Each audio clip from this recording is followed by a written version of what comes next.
Okay, I welcome to all of you to this special webinar on the COVID-19 politics on Kashmir self-determination.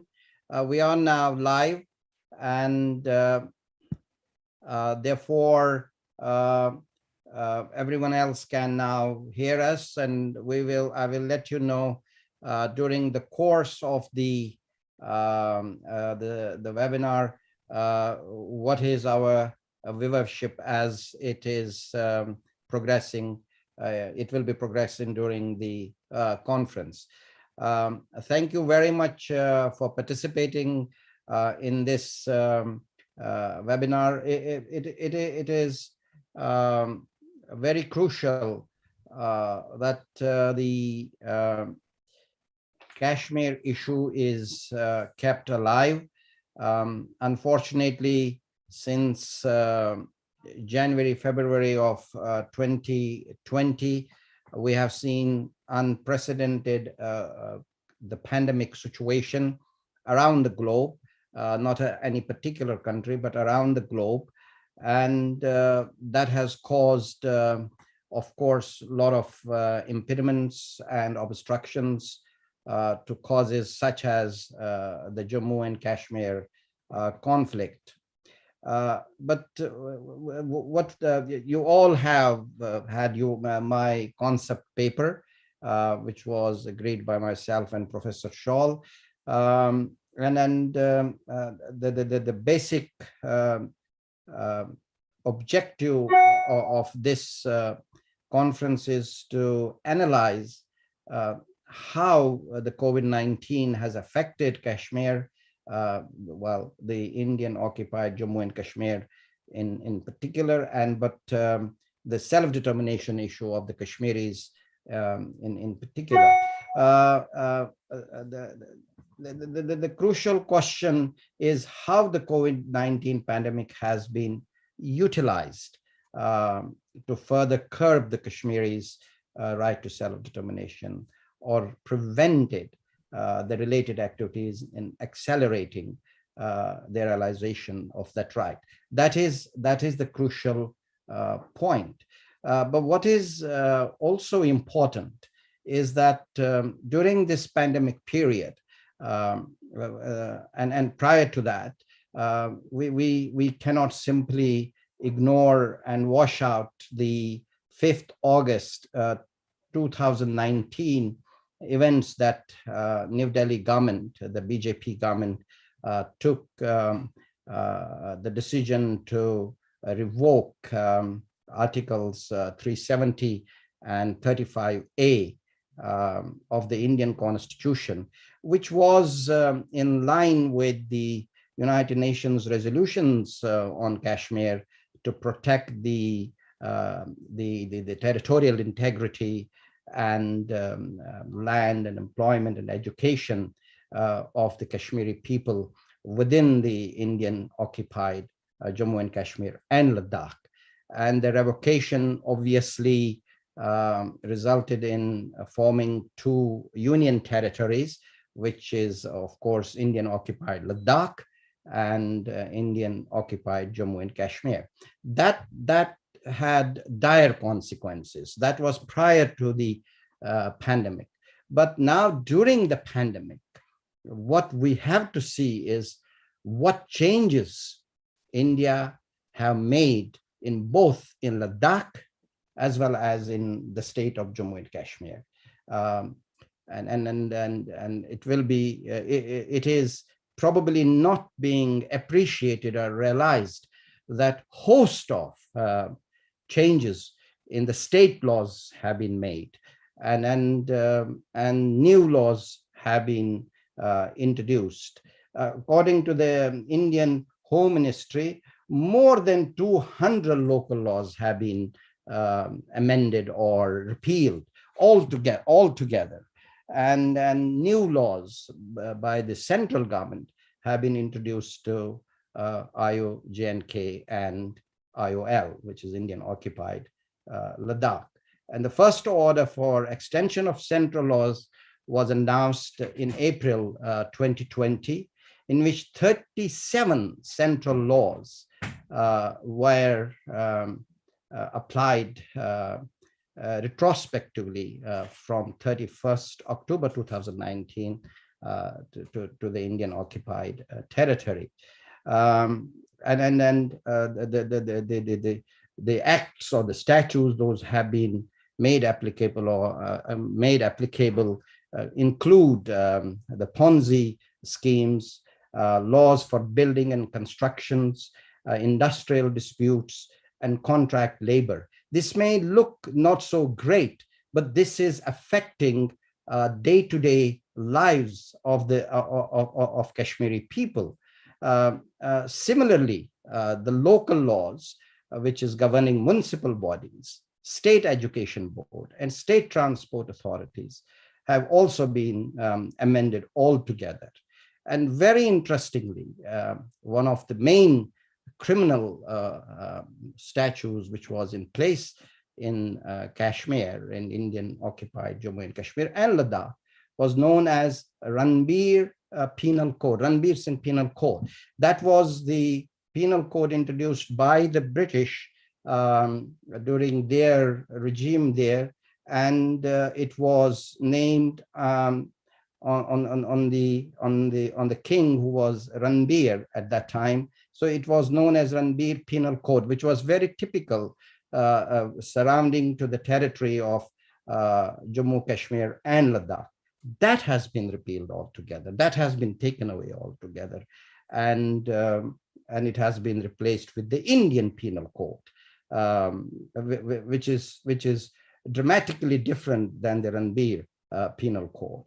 And then lots of host of Indian statutes which were not applicable to the state have been introduced there, which include the Muslim Women's Protection of Rights Act, the RTI Act, the PC Act, the Aadhaar Act, the Enemy Property Act, the Evidence Act, the Special Magistrates Act, the Delimitation Act, the Dissolution of the Muslim Marriage Act. These are few of the statutes. Those have been now extended to Kashmir, and it will make a dramatic and drastic effect on the ground. The very important one is the Delimitation Act. Delimitation Act is a statute under which the Indian government has created or established a delimitation commission to redraft the boundaries of Jammu and Kashmir as a whole. And some dangerous signals are coming from India and from New Delhi, which indicate that the Jammu part of Kashmir is to be made a bigger unit than the valley part. The valley part, when taken together, looking at the current boundaries or current demarcations, is a bigger chunk of the land or population than the Jammu part. But the Indian government's or the BJP government's emphasis is to lay down the lines or borders in a way that Jammu part becomes a bigger part, and taking away a huge chunk of land from the valley to merge it with the Jammu. So these statutes have dire implications, but unfortunately, it appears that it is not being realized or it's not being appreciated, and that's how the demography of Kashmir will be changed. The land integrity of Kashmir is being changed, and yet we are very much quiet on it, both in terms of NGO movement, non-civil society movement, NGO movement, whatever you will call it, or international response is miserable, to be quite honest, at this stage on this particular changing of laws in Kashmir. Now, Pakistan, it will be very important to talk about Pakistan as well. It's my very much personal view and I hope some of the speakers will throw light on this, is that Pakistan during this pandemic period has been obviously engaged fighting the pandemic within the country, and perhaps rightly so. There is no criticism of that. But in doing so, we do not see the government of Pakistan currently or since 2020 being very diplomatically or otherwise active on the Kashmir issue. With the changes of 5th August 2019, with the changes brought through the law, with the lockdowns coupled, first there was a military lockdown, the political lockdown, and now the pandemic lockdown. All those things when put together, it appears that government of Pakistan has taken a route which is more towards silence than any active role in defending the Kashmir's position. So we are somewhat concerned about it, and perhaps the speakers will throw some light on this. And then it seems that the Kashmir, unless is taken to different level, for example, I believe very strongly in it that it is about time because of these changes, those are being brought by India, first by bifurcation of the state as a whole, then introducing new delimitation situation in Kashmir, changing the laws in Kashmir, giving the land and the jobs and everything else to non-Kashmiris or non-state subjects. This is a matter that should be referred to some international court because there are United Nations resolutions on Kashmir. They are still live and active. Why this is not being taken to, for example, to the International Court of Justice? I can't speak of ICC, International Criminal Court, because neither India has signed the Statute of Rome, nor Pakistan has ratified Statute of Rome. So ICC will not be the appropriate court for either of these countries. But ICJ is, International Court of Justice is, and that's why the matter should go. But myself or Shal Sahab cannot take it to ICJ because we are individuals, we are civil society, we are maybe NGOs, but it has to be a state that has to take the matter to ICJ. So one has to give it a serious thought why this deliberation has not been considered within Pakistan or somewhere else. This is something that needs attention. But we as Kashmiri leadership, I want to say something about that as well before I will pass it on to Professor Shawl. Kashmiri leadership, obviously within the occupied territory, are simply chained. So they are not able to do both in political lockdown anything, or in the so-called pandemic lockdown in the occupied territory. Most of them are behind bars in Tihar jail in New Delhi. Whatever are left outside or either house arrested or their movements are very, very restricted. But the internal leadership and the leadership outside, international leadership, is there to keep this matter completely on the high agenda within the occupied territory and locally, nationally, as well as internationally. We will not give up. We will continue to struggle for our self-determination. These are few of the thoughts that I wanted to share with you, on which perhaps you will throw light in your presentations. But we are deeply concerned that the COVID-19 politics is being played on Kashmiri self-determination. And that is a matter of a great concern to us as Kashmiris. So I think with that, I will now hand over to Professor Nazir Ahmad Shawl. Of course, he doesn't need any introduction. Professor Shawl is a part of the leadership of the Organization of Kashmir Coalition, a well-known Kashmiri activist both on human rights and on politics, and of course a writer, has written lots of books, and of course his very famous book is Speaking Silence, and which is a combination of poetry and it's an honor to have him on this panel.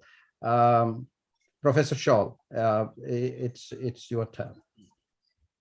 Thank you, Barrister Sambu, for moderating this interactive Zoom dialogue concurrent with the 47th session of Human Rights Council. I welcome all the distinguished panelists who will be deliberating on the topic COVID-19 politics on Kashmir's self-determination. At the onset, we must remember all those who disappeared into eternity due to the spread of the pandemic. The pandemic has impacted the entire globe and transformed almost every sphere of human activity. It is a matter of great pleasure to find most of my friends in this webinar.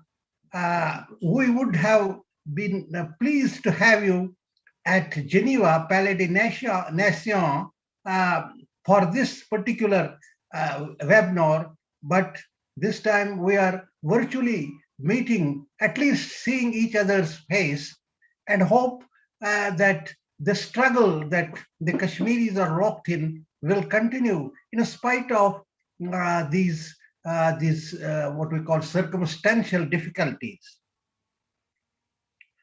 And look at the global arena confirms this reality that there are many conflict areas where we find intensification of pain and agony, denial and deprivation of rights, appalling poverty, social injustices, draconian laws, and overriding undemocratic structures. There are areas in the world where people desire to become the masters of their destiny, and the underlying predicament and principle for any self-governance is self-determination. I come from a place called the disputed state of Jammu and Kashmir, and occupied by the Indian state, which in the eyes of the world is the largest democracy of the world. I here remember one of the speeches of the former Prime Minister of India, Mr. Manmohan Singh. He said at Washington, the real test of democracy is not what is said in Constitution, but in how it functions on the ground. So the functionality of the existing regime of Delhi, which is practicing a fascist doctrine, and this doctrine has been consistently pursued by the government right from the time they rose to power in Delhi. And Kashmir has remained one of the targets. Unfortunately, the state governance of occupied Kashmir demands the use of discipline and death as techniques of social control. The structure of governance affiliated with militarization in Kashmir necessitates dispersed and intense forms of social control, and it is exercised through the use of death and deception to discipline the living Discipline rewards forgetting, isolation, and depoliticization. So while the world was fighting against the deadly pandemic, Government of India, after having an assault on the residual autonomy by abrogating Article 370 and 35A, uses the separate of end pandemic as a tool to advance a misleading and misconceived narrative to portray Kashmir freedom struggle as terrorism in illegally occupied Jammu and Kashmir. The word terrorist is synonymous with anyone who fights for right of self-determination. Yet, the right of self-determination is enshrined in international law. The international community must appreciate the fact that struggle for self-determination is not one and the same with terrorism. The desire of freedom from fear exists in Kashmir as it exists in the colonies that were finally decolonized. This fact is more poignant. This fact makes the struggle of Kashmir people more poignant as they are the victims of history and have yet to come to terms with their destiny. Post-August 5, 2019, when India abrogated Article 370 and 35A, after dismissing even the facade of the elected assembly in 2018, the Indian state has vigorously discriminated against the people of Jammu and Kashmir, particularly its Muslim population. Explicitly prejudicial new land laws aimed at full-blown settler colonialism. Indian state violence against Muslims of J&K at large includes a rising number of lynchings, and the latest took place on June 21st. The pandemic situation in Kashmir is thus exacerbated by a settler colonization aimed at drowning Kashmiris once and for all. To make grave situation of the pandemic in the midst of settler colonialism even worse, there has been a terrifying large troop movement into the most militarized zone on earth. Genocide Watch issued a genocide alert for Kashmir on August 5, 2020. Unilateral and drastic changes in domicile laws, land laws, developmental laws continue. The potential plans of the Indian state include escalate the demographic change via ethnic flooding and ethnic cleansing. India is carrying it out in a UN acknowledged disputed area where any change is manifestly illegal. The nomadic Muslim Bakarwal and Gujar tribal people of Jammu and Kashmir are particularly at the risk and have already faced thousands of motivated evictions.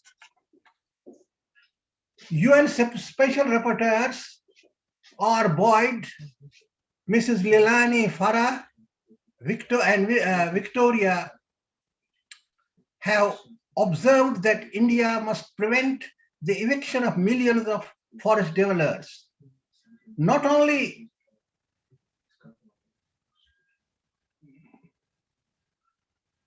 we see an attack on identity, but also spell material and cultural genocide for Kashmiris, an existential crisis entailing both loss of life and identity. It needs to be recognized that present Modi regime clearly upholds the Nazi methods of genocide, the racial and cultural order. A medical apartheid in Jammu and Kashmir is life-threatening due to insufficient and discriminatory infrastructure. This is also affected in vaccine distribution that is skewed in the reverse direction. Despite repeated pleas by UN, the Indian government continues to detain thousands of Kashmiris across the region and without the prospect of trial by invoking the lawless law, as has been called by the Amnesty International, the Public Safety Act.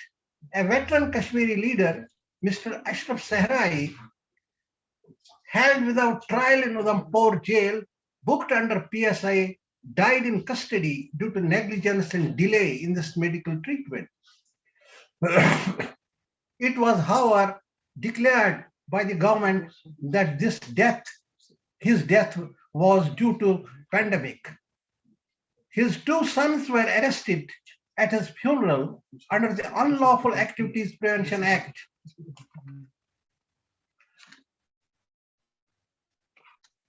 What I would suggest and say that an ostrich-like approach does not solve problems. And it is time the international community acknowledges the gravity of Kashmir dispute as it continues to perpetuate the South Asian regional Cold War, where international community and all the well-wishers of peace would like to avert another war on Kashmir. The Kashmir dispute has not been settled by United Nations, but I have a firm belief that it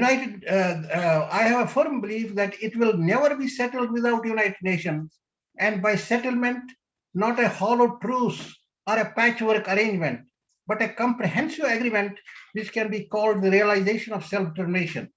A referendum as proposed by Alfred Ziyas. I am reminded of our very great friend, Alfred Ziyas, who is unfortunately not present in this webinar today because of his other engagements.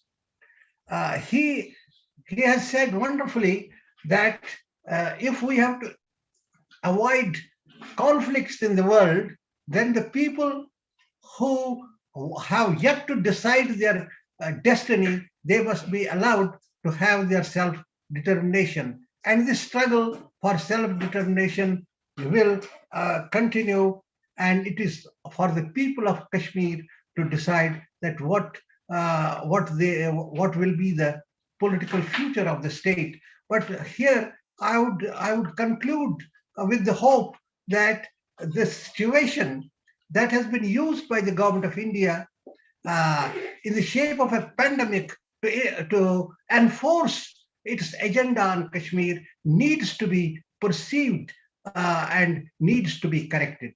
Thank you very much. Professor Shawl, thank you for your always down-to-earth presentation, and thank you for giving us the wider picture of the occupied territory.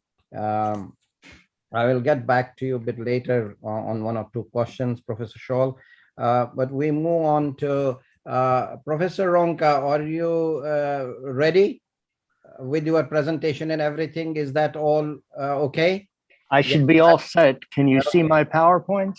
I can see your PowerPoint. So Professor Ronka will be next. Professor Joseph Ronka is a professor at Springfield College, representative for an NGO which is called IASSW,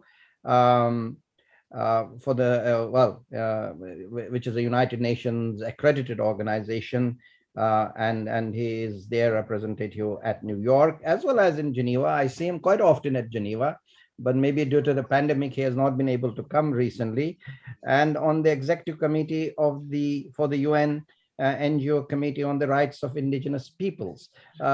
Besides this, Professor Ronka, or as we call him, Joe, is a great dear friend and a great dear supporter of self-determination.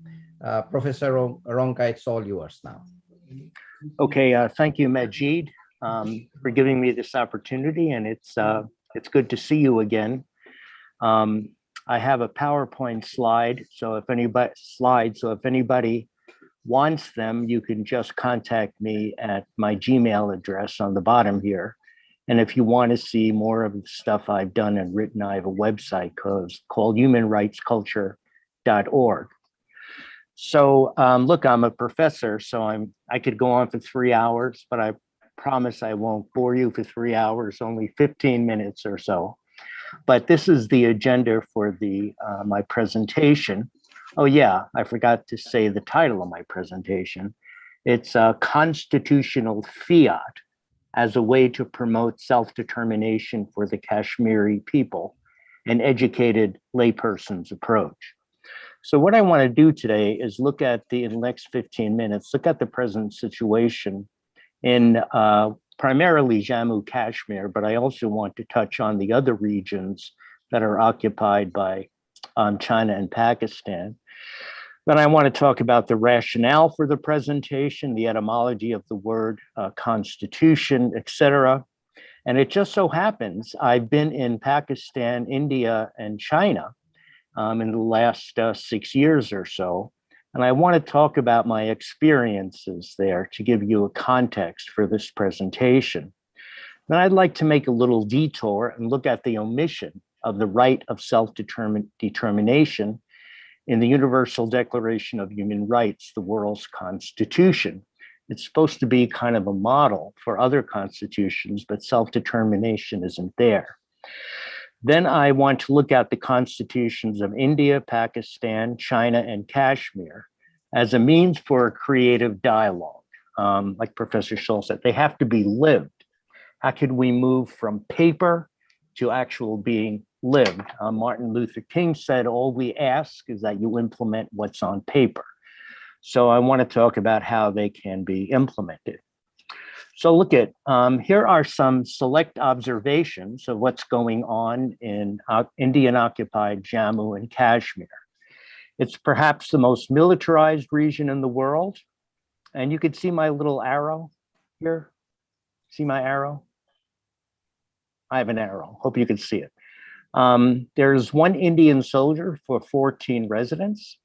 There is one doctor for 4,000 residents. And in India, it's 1 for 2,000. In April, the Indian government organized extremely crowded cultural festivals. And in May, in Kashmir, there was a 700% increase in COVID cases. And they had another lockdown, and it really looked like a military kind of, was more like a siege. Okay, what's going on now? I can't go to the next slide. Oh, here we go.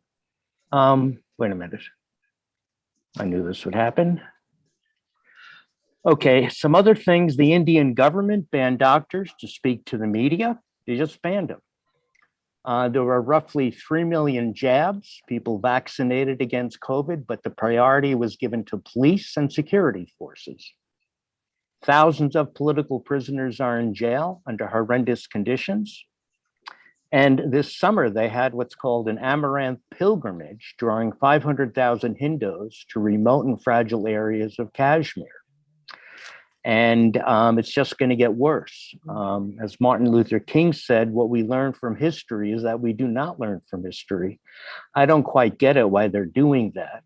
Now, this is my source, Al Jazeera. The reporter is Mr. Umar Latif Misgar.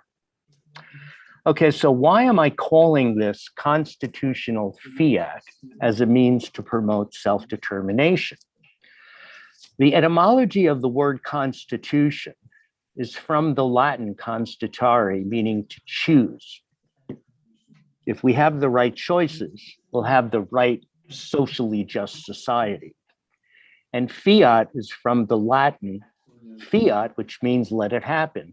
So my question is, how can we have the choices we make in the constitutions that are important in that area happen, be implemented? They are a means for a creative dialogue. Certainly, you don't always have to have constitutions. I lived in Alaska for a number of years, and indigenous cultures, such as the Inupiat, they have certain values. They don't really have a written constitution. They have values. There's up there an Inupiat, the Litkusate movement, the spirit movement. They talk about sharing, humility, love of children, respect for elders, and these things aren't written down. I mean, that's another way to do it. Be that as it may, what I want to do is look at 3 constitutions: the Constitution of China, who controls the Northeast, Pakistan, the Northwest, and of course, India, central and southern portions. I'd also want to look at the Constitution of Kashmir. And it's now what Modi said, it's infructuous. I don't know about you, but I never heard about that word before. But basically it means kaput, null and void, forget it.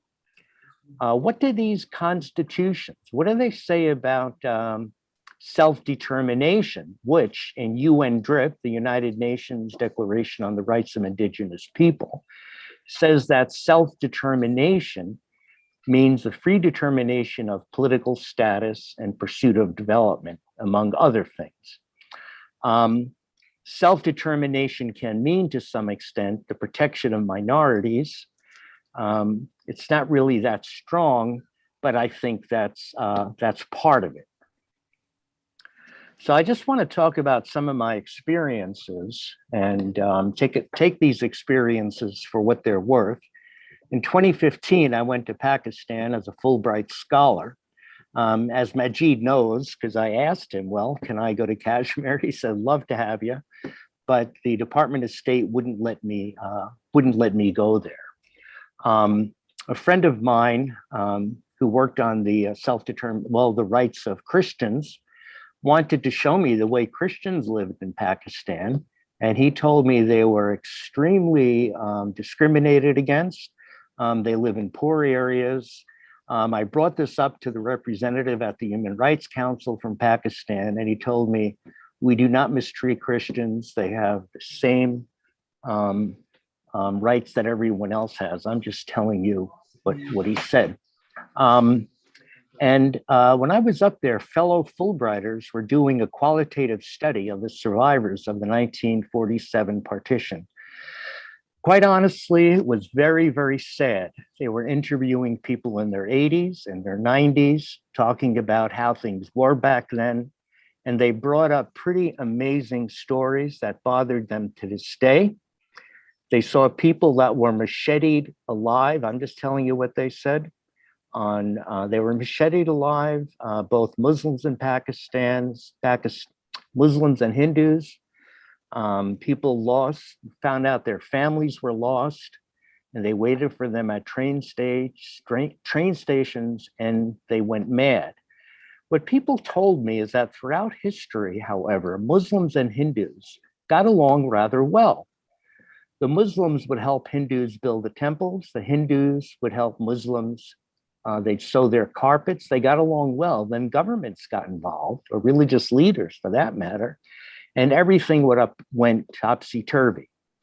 They told me that there was a British cartographer that was sent to the India-Pakistan region and was never there before. And he simply drew lines like that in one day in the hotel.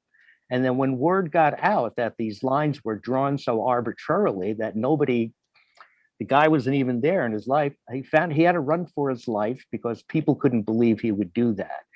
So as soon as Britain got involved, I should say Europe, I don't know, colonial empires, it just made everything crazy. Now, when I was in Pakistan, I heard a lot about the constant bombings of India. So now, in 2018, I went on a speaking tour in the Karnataka region of India. So I'm in India, and then everybody tells me about the constant bombings of Pakistan, by Pakistan. I don't know. Many of my Hindu colleagues, they're sort of intellectual, and IASSW, by the way, is the International Association of Schools of Social Work. They lamented Modi's attempts to make India a Hindu state. They were all Hindus, and they said, well, this is ridiculous. That's not what Hindu is about. They all lamented the treatment of the lower caste and the Dalits, even though it was prohibited. Untouchability was prohibited, as Dr. Ambedkar, a human rights activist, he put it in the Indian Constitution. In 2019, I went to China, their University of Public Law. They had an Institute of Human Rights. And I asked them questions about the Uyghurs in the United States. It's all over the place, how terrible things the Chinese are doing to the Uyghurs. I think it's an excuse to kind of invade them or something. I mean, this is a big problem. and they're in re-education camps. I just asked them, well, is this true? So they told me. I'm just telling you what they said. The Chinese government has long acknowledged discrimination against the Muslim minority. And they said it's a big problem. It's not the Muslims, but it's prejudice against them. Many of them engage in minor crime. And we try to give them vocational and educational skills. And they said, well, how about you Americans? You put African Americans in prison, you punish them, and basically they're not rehabilitated. I'm just telling you what they said. So those are some of my experiences. If you don't mind, I'd like to take a little detour and look at self-determination in the World Constitution, the Universal Declaration of Human Rights, which is usually a model. Now, Eleanor Roosevelt wanted a document for the educated layperson, not for the doctorate in jurisprudence. I don't want to minimize the importance of the work that lawyers do and doctorates in jurisprudence do. The point is, I'm not a lawyer. My doctorate was interdisciplinary. So she said, people need to know healthcare is a human right, security in old age is a human right, employment is a human right, and it has to be laid out clearly. You don't have to have a big knowledge of case law or something. And when they asked Eleanor, so that's another rationale for my talk, when asked if the United Nations Universal Declaration of Human Rights was dangerous to governments, she said, yes, oh yes. I can't do everything in this talk. I do know that Articles 1 of the ICCPR, and they have self-determination. Well, we can do that. We can talk about that at another time. I can't do everything. I just want to look at the UDHR and see if the UDHR and the constitutions are in accordance with the UDHR, which is increasingly referred to as customary international law. Now, what I found out, why isn't the self-determination in the World Constitution, UDHR?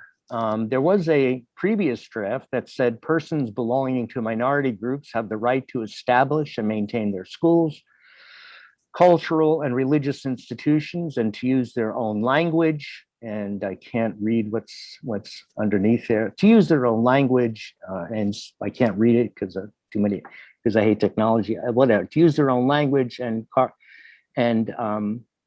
cultural institutions, things like that.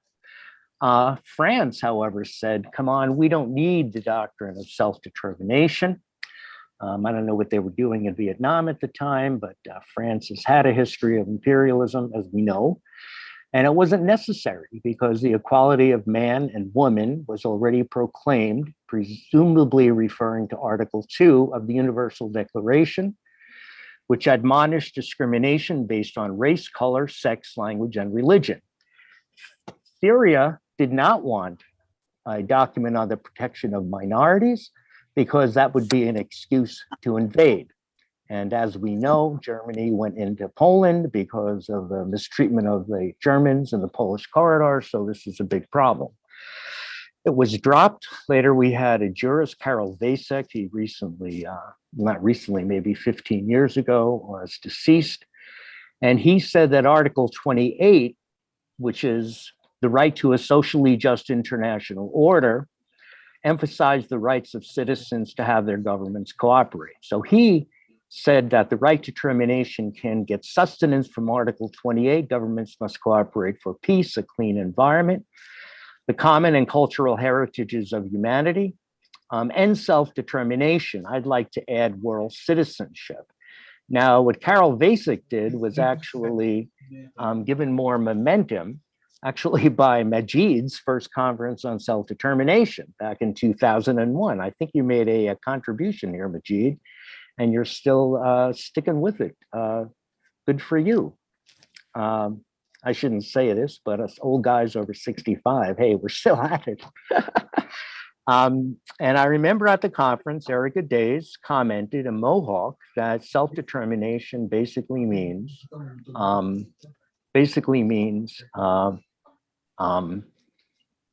living nicely together. So this is what we're talking about. All the sections of Kashmir should live nicely together. Just one example of self-determination was when Alaska cooperated with Russia so that the Inupiat from Alaska and Russia could see their long lost relatives at long last. Okay, now all of a sudden, okay. So now look at what I want to do now. And I'll talk rather quickly. I don't want to go over my time. I don't even know how many, about maybe 5-10 minutes, who knows. I simply want to look at the three constitutions of China, India, and Pakistan, who are the occupying powers. What do they say in educated layperson's terms? First of all, NB, nota bene, Italian, international, none of them mention the right to self-determination. However, in varying capacities, they do mention minority rights. The state shall, in light of the characteristics of needs of ethnic minorities, assist all ethnic minorities to accelerate their economic and cultural development. All areas inhabited by ethnic minorities shall practice regional autonomy, establish autonomous organs, and exercise the power to self-govern. All ethnic groups shall have power to use and develop their own spoken and written languages and to preserve or reform their traditions and customs. There should be an appropriate number of ethnic minorities who sit as members in the National People's Congress Standing Committee. In areas inhabited by people of an ethnic minority, court hearings, indictments, judgments, notices, and other documents shall be written in languages commonly understood in their locality. The State Council shall protect the equal rights of ethnic minorities and the power to self-govern the autonomous areas. Excuse me for reading quickly, but I want to give other people a chance. I think I should have about 5-7 minutes left. And the state shall provide financial, material, and technical assistance to ethnic minorities. Okay, so the Indian Constitution says the state shall not, in granting aid to educational institutions, discriminate against any educational institution on the ground that is under the management of a minority, whether based on religion or language. Article 29, titled Protection of Interests of Minorities, asserts that minorities having a distinct language, script, or culture shall have the right to conserve the same. No citizen shall be denied admission into any educational institution maintained by the state on the grounds of religion, race, caste, or language. All minorities, whether based on religion or language, shall have the right to establish and administer educational institutions of their choice. There shall be a special officer for linguistic minorities appointed by the president. Now, the Pakistan Constitution may not have as plentiful articles, but it still has some pithy statements. In the preamble, it states that adequate provision shall be made for minorities freely to profess and protect their religions and develop their cultures and safeguard the legitimate interests of minorities and backwards and depressed classes. The state shall safeguard the legitimate rights and interests of minorities, including the representation in federal and provincial services. Now, I did look at the infructuous Constitution of Kashmir, and so we can get a creative dialogue going if we talk about all these four constitutions. Well, I'll get into that. The state shall guarantee to the socially and educational backward, I don't really like the word backward, but that's what they had, sections of the people, special care in the promotion and protection of educational, material, and cultural interests of socially and economically backward classes. It shall make every effort to safeguard and promote the health of the people by advancing public hygiene, the prevention of disease through sanitation, pest and vermin control, propaganda, and other measures, and by ensuring widespread, efficient, and free medical services through the state, and with particular emphasis in its remote and backward regions. The state shall combat ignorance, superstition, fanaticism, communalism, racialism, cultural backwardness, and shall seek to foster brotherhood and sisterhood, equality among all communities. So that sort of laid out some basic themes related to the protection of minority rights. It's not as strong as I would like when we talk about self-determination as it is defined in UN DRIP, but it's what we got. But okay, so look at what then shall we do? There is a phrase in Luke chapter 3, verse 10. I'm raised Catholic, if that means anything, but I like that expression of Luke. What then shall we do? And the scriptural response was, if I have 2 tunics, I shall give one to he or she who has none, and with food I shall do the same.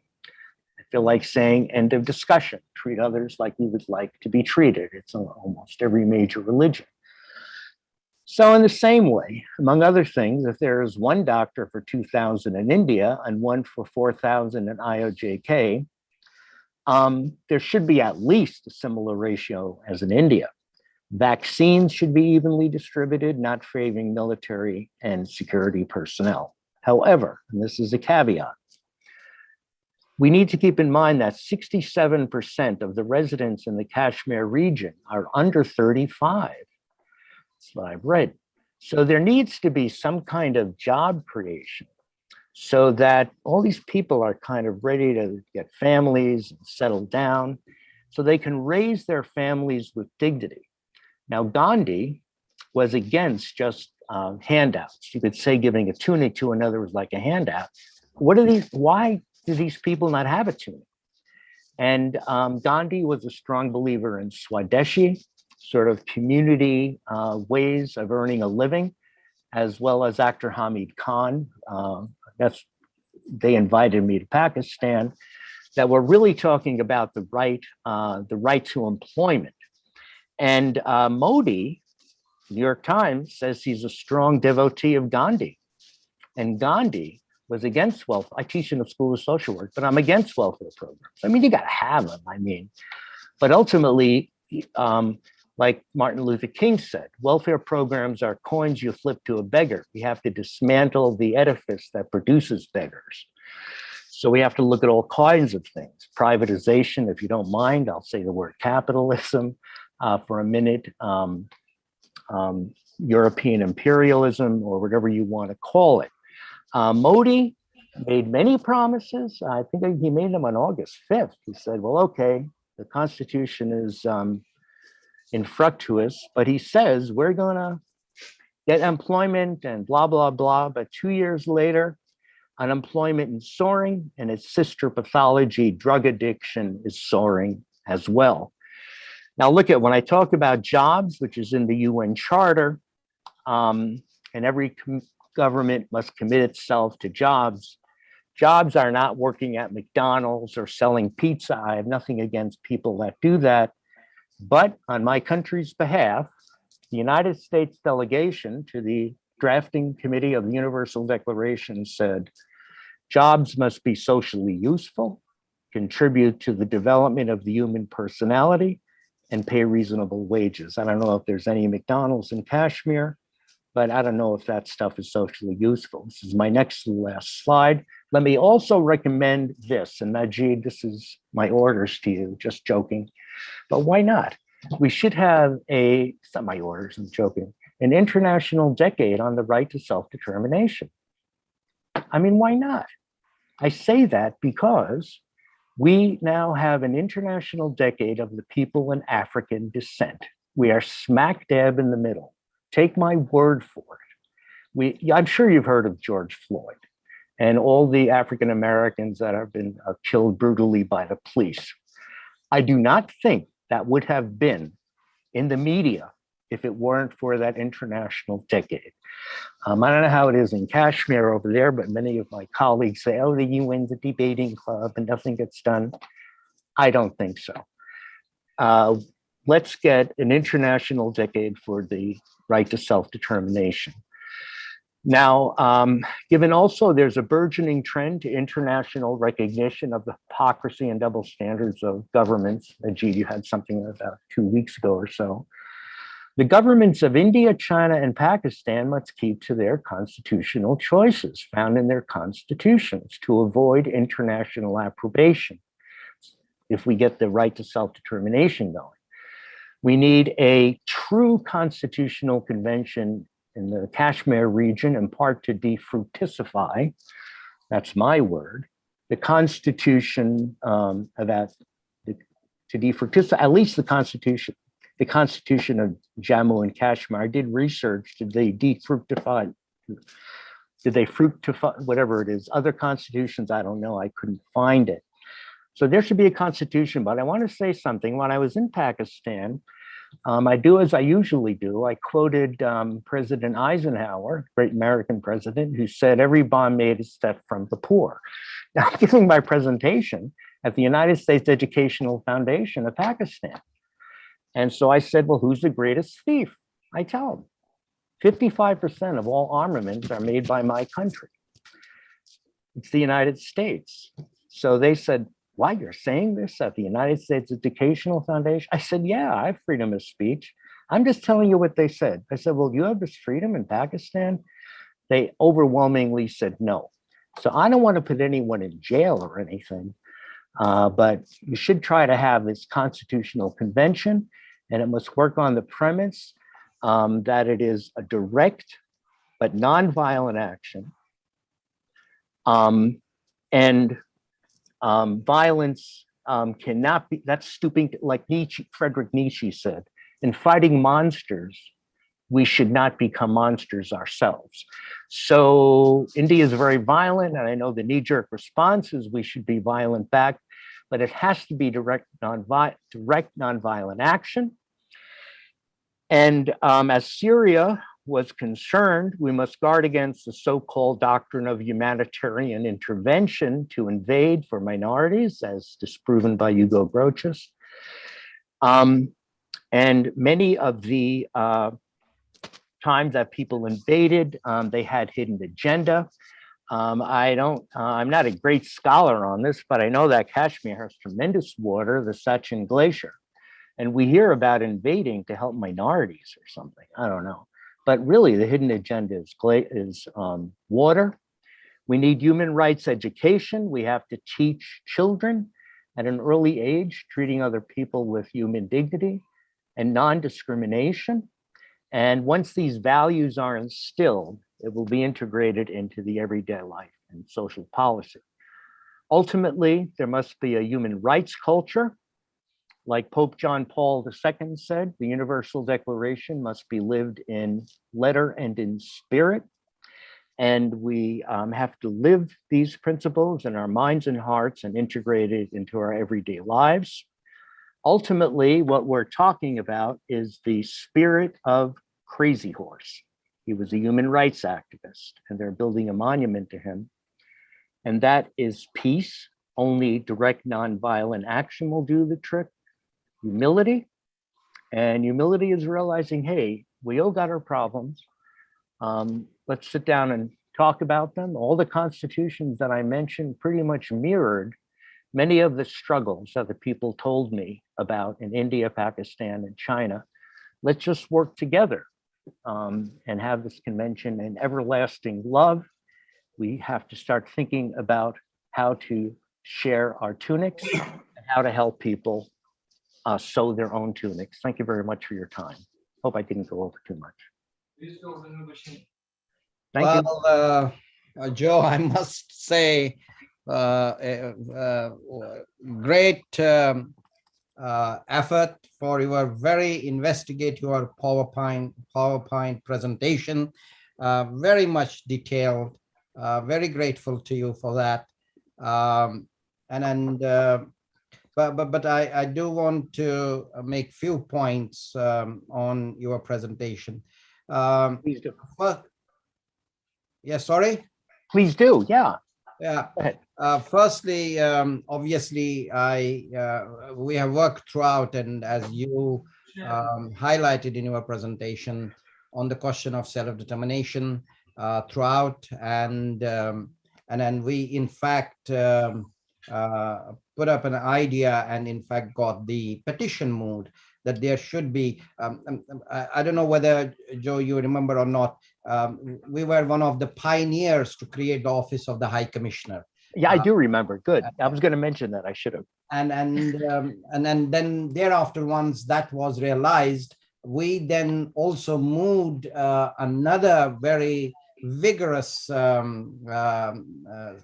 effort, which hasn't resulted so far in any kind of results, is to have the office of the High Commissioner for Self-Determination.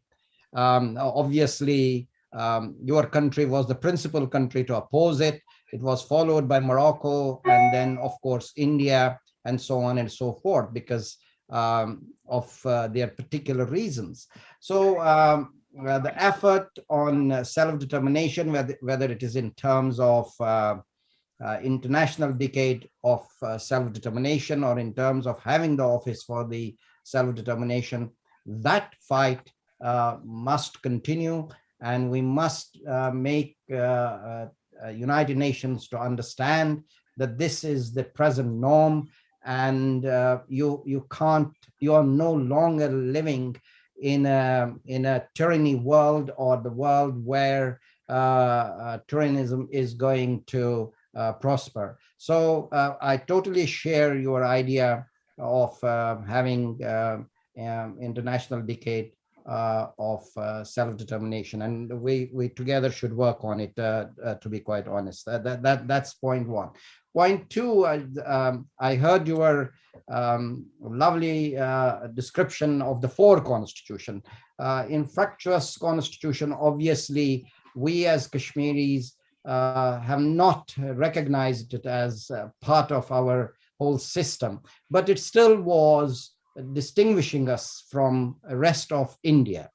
In that sense, we had the local laws built on that, and once that constitution was put out by the Modi government, obviously, then the other laws which I mentioned earlier on, they were able to bring them in. But on the question of obviously the three other constitutions, the way you described them, that may be right. But very, very narrowly on self-determination issue, where we have the United Nations resolutions, Security Council resolutions, obviously, my understanding is, and I have been in close association or close contact from time to time with the Foreign Ministry of Pakistan, and I know it for a fact, including the documentation that comes out from the OIC as well. The Pakistanis at least are not hindered to the Kashmiri's people, Kashmiri's right to self-determination. That much is very clear to me in my mind, and I'm pretty sure all other participants would agree with me on that. The real obstacle for self-determination on the basis of integral part of India is India itself, whether it is a Modi government or any other government for that matter. We had Congress government for 55 years ruling India, but they even opposed it on the integral part of it. So that is a slight distinction, I think I should highlight. And thirdly and finally, non-violence. Of course, non-violence is the issue. That is where you should pursue your struggle, and you should pursue your objective.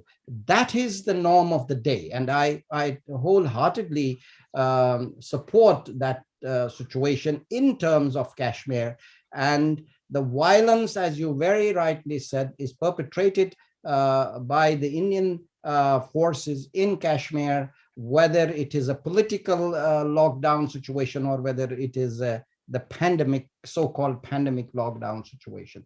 So we Kashmiris stand by it to have the non-violent moment of Kashmiri's right to self-determination. These were the 3 points that I wanted to make. I like you said yourself, Joe, we can speak, probably you and me can speak for hours together, but that we will do when we are just you and me. Thank you very much, nonetheless, for your presentation, for that wonderful presentation.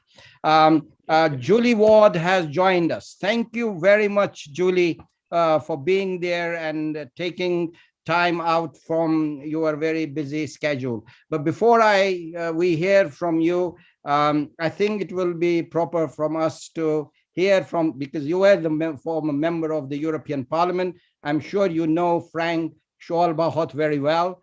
Let's have Frank's views on this pandemic related politics on Kashmir, Frank, and thereafter Julie will be there. Please, Frank, the floor is yours.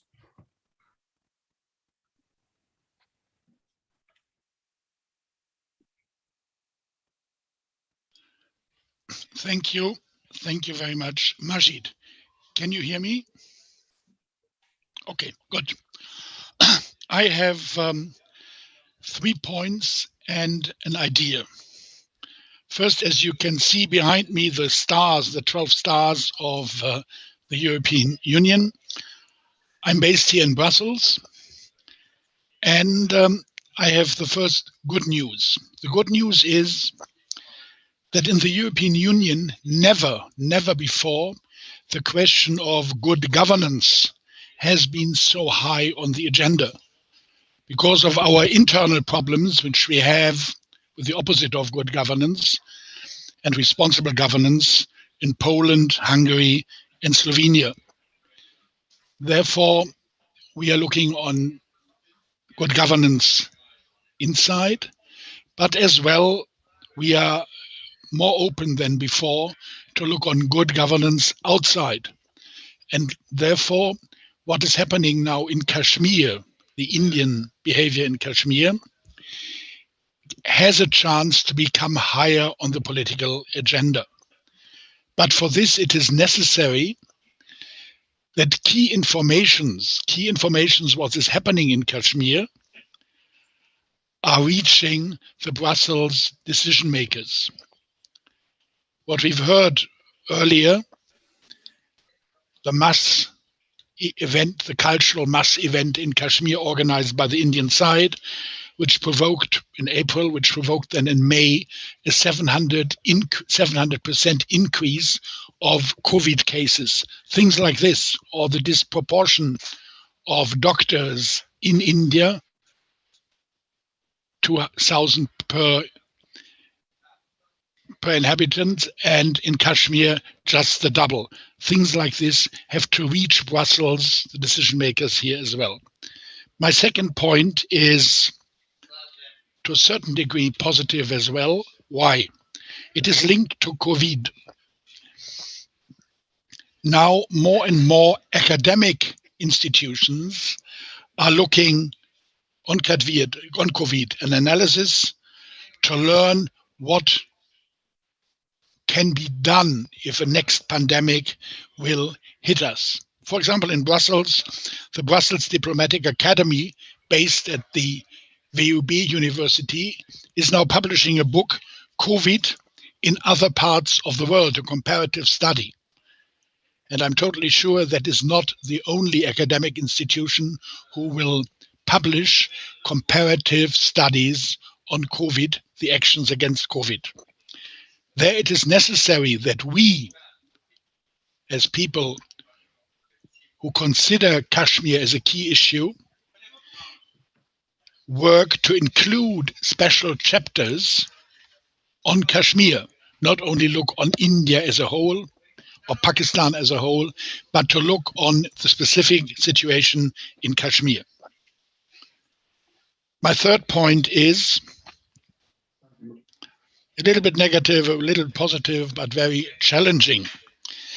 Sometimes I have the impression when I speak with people who are fighting for Kashmir that there is a conviction that politics is in general recognizing the right side, that politics is following those who are right. But I think that is only a part of the cake. I think Professor Scholl, you should mute yourself. Professor Scholl, can you mute yourself? We are hearing sounds behind in the background. Okay, now it is not enough to be convinced. No, Professor Scholl, you're not unmuted. Okay, now it is not enough to be convinced that politics will recognize what is right and wrong and support the right side. It is necessary as well that we are bringing forward pressure to force politics to act. And we have to know that politics is never stable. There are issues high on the political agenda, and at a certain moment, they go down. And with the Brussels perspective here, Kashmir has been quite high on the political agenda because of the efforts of the Kashmir Center, the efforts of Kashmir Center and Majid Trambu, the efforts of the Kashmir Group now in the Europe, which existed in the European Parliament, which still exists, but now less UK presence here because of the Brexit. That means less pressure and less understanding of the situation in Kashmir. More than half of the members of parliament are new. About 80% of the European commissioners, our ministerial body, new. And therefore it is important that we are present in Brussels and are using the possibilities which exist.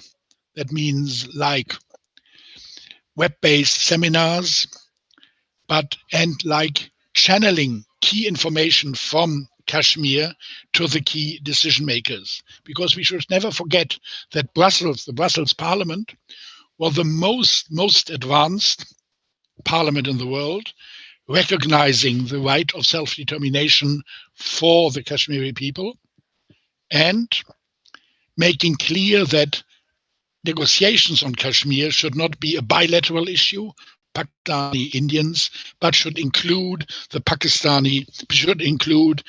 Kashmiri people as well. It was, and now my last point, the idea.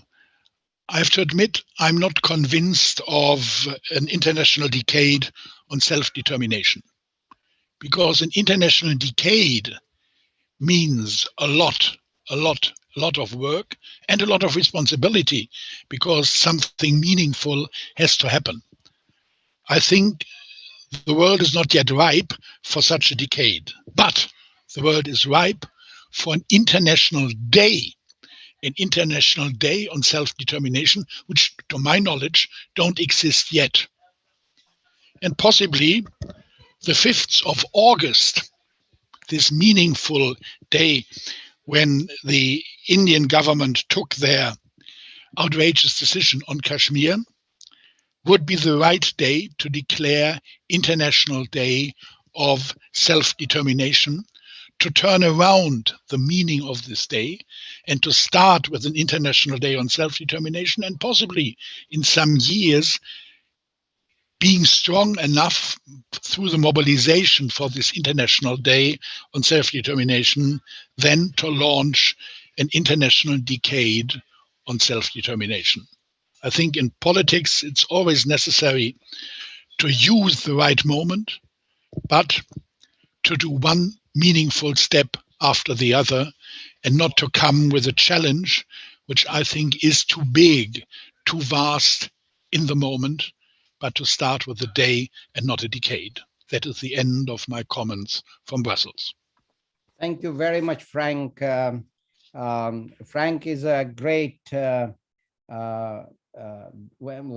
dear friend of Kashmir, and personally to me, a former member of the European Parliament. And of course, he is there always for strategic views on any European Union issues, including that of Kashmir. Julie, I have your message. Thank you very much. Julie. Stop, Majid. I forgot something. We all know the wife of Professor Scholl. She is an incredible woman, and therefore she has been chosen to get this year, 2021, being one of the European Leadership Award winners of this year. And this award will be handed over on the 1st of September at 18:30 in Brussels.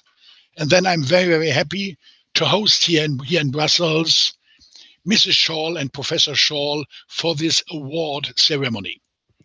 That's a great news. Thank you very much for that great news. Julie, of course, Julie Ward is also a former MEP but she still is our MEP, a great socialist and a great personality, to be quite honest. Again, a great friend of Kashmir. Julie has to leave by 2:30. She had told me right in the beginning, but she sent me a message now. Julie, can we have your thoughts, please? Thank you. Yes, thank you. So I must apologize for leaving a little bit early and coming a little bit late. And it is always my loss because I learned so much from the other speakers. And because when I was elected in 2014, I did not know anything about the Kashmir situation. And I've always been very grateful to the incredible people who've taken me on a journey of discovery and understanding. So I'm pleased that you asked me to speak. I really appreciate the words of my colleagues. And I would trust Frank's judgment about a political moment. I think this is, politics moves very, very slowly, and politicians have to be gently introduced to ideas so that they think they thought of them first. Okay. So step by step approach, I think, is really, really important.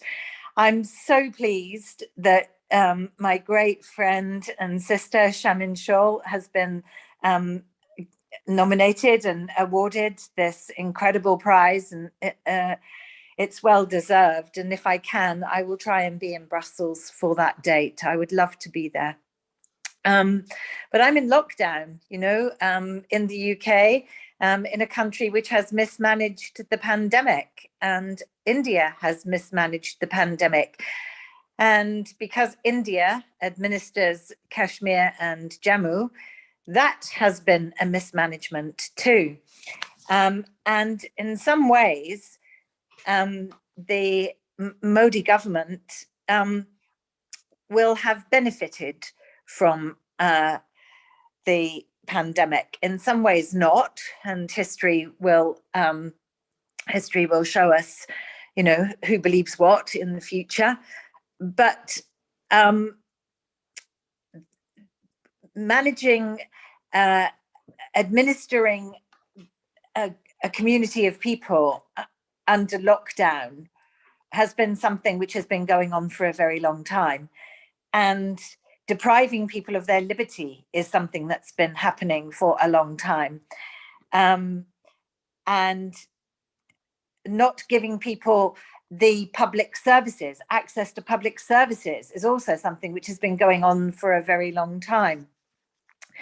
And so the people of Kashmir, have had lockdown before lockdown and have continued lockdown, and could tell the rest of the world about what it's like to live under lockdown, for sure. But it's now a deadly lockdown. If it wasn't already creating violence and death and trauma and atrocities, now there is the terrible situation of the virus literally running amok in Jammu and Kashmir, and the authorities are not taking care of this. In fact, they're actively seeding the virus. And whilst Modi hopefully at some point will be called to account for his criminal negligence in India regarding the virus, which has seen such terrible scenes of suffering. And I always want to point out when I'm speaking here that I have no quarrel with the Indian people. My quarrel is with Modi and his government. And so we must always hold out the hand of friendship and solidarity to the poor people, the low caste people, the minorities in India too, who are really, really suffering. But what has been happening has been shameful. And it's shameful in India, and it's kind of doubly shameful in Kashmir. So the healthcare system has been overwhelmed, as it was here in the UK as well. And we know that there are fewer doctors and nurses and hospital beds and ICU equipment per head of population. But the Indian government made that 10 times worse. And when NGOs have been trying to help people struggling, NGOs were denied oxygen to help the very people who, you know, they're set up to support. And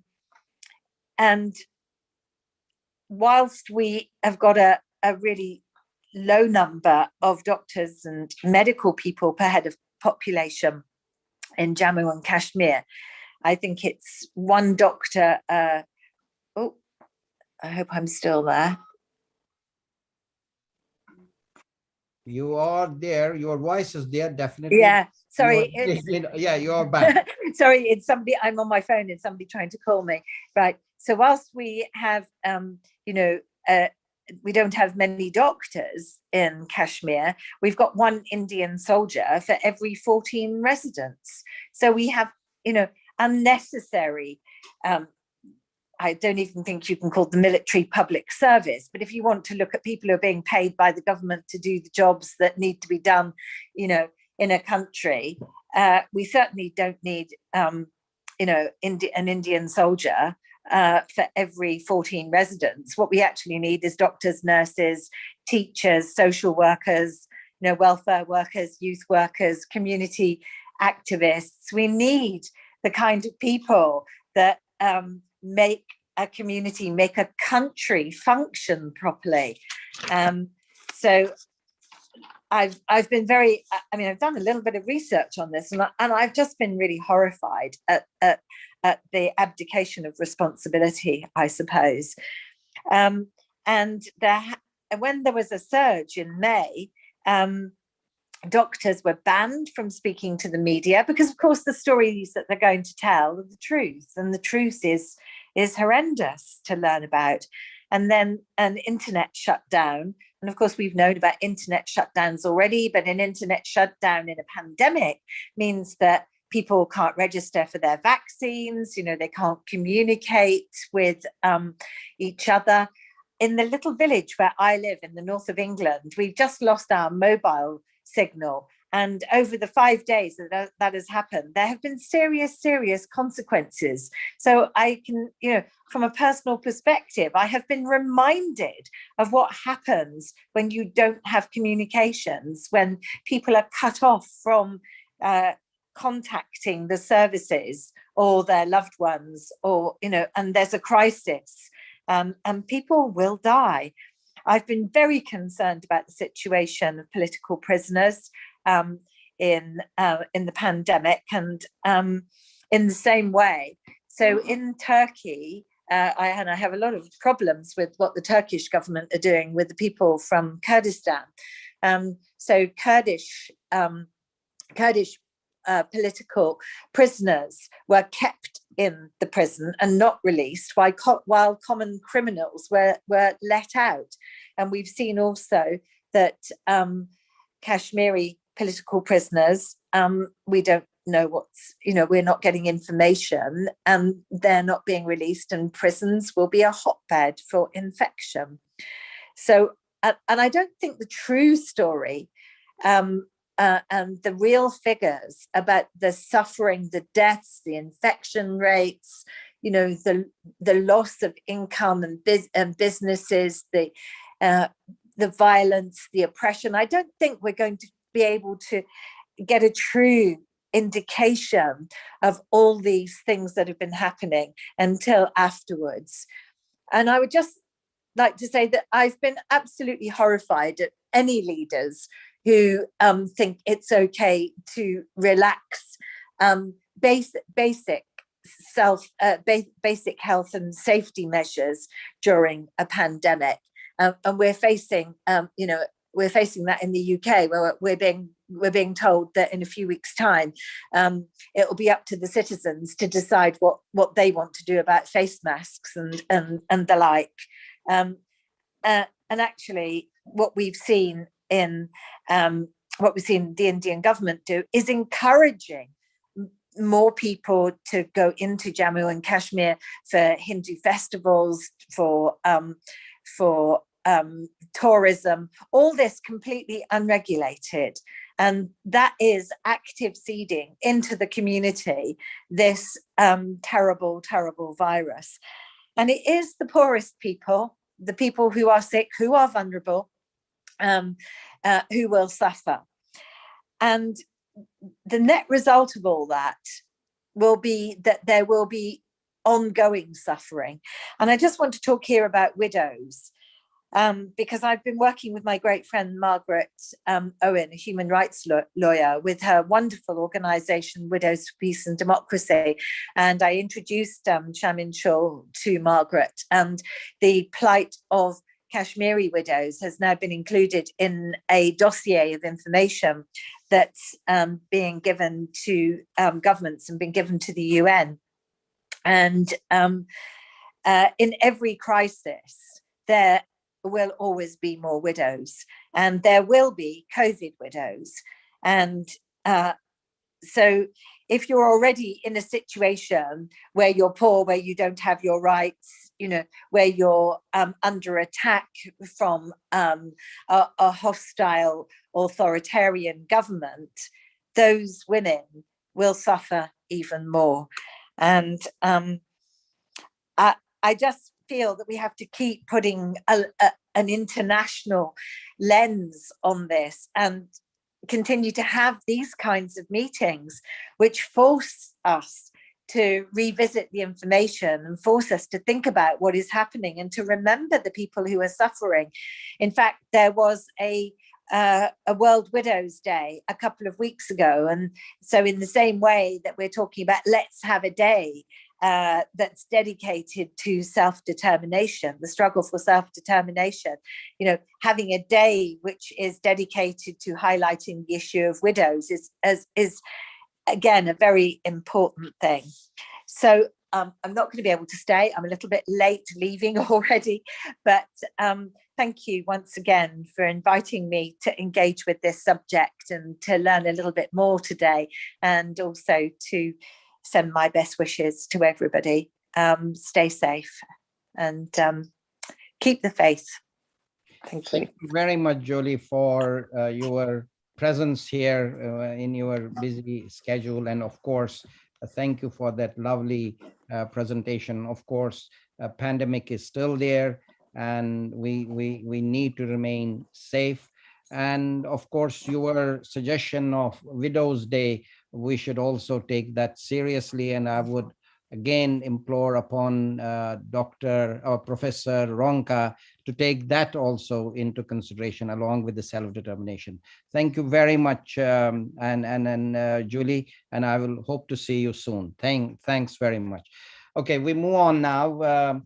Dr. Ishtiaq Ahmed is our next panelist, a great personality. Of course, he has been in many positions. He was here at the Oxford University as well, and thereafter he was at the Sargodha University, where he was a vice chancellor and a great human rights advocate, and a great supporter of Kashmir.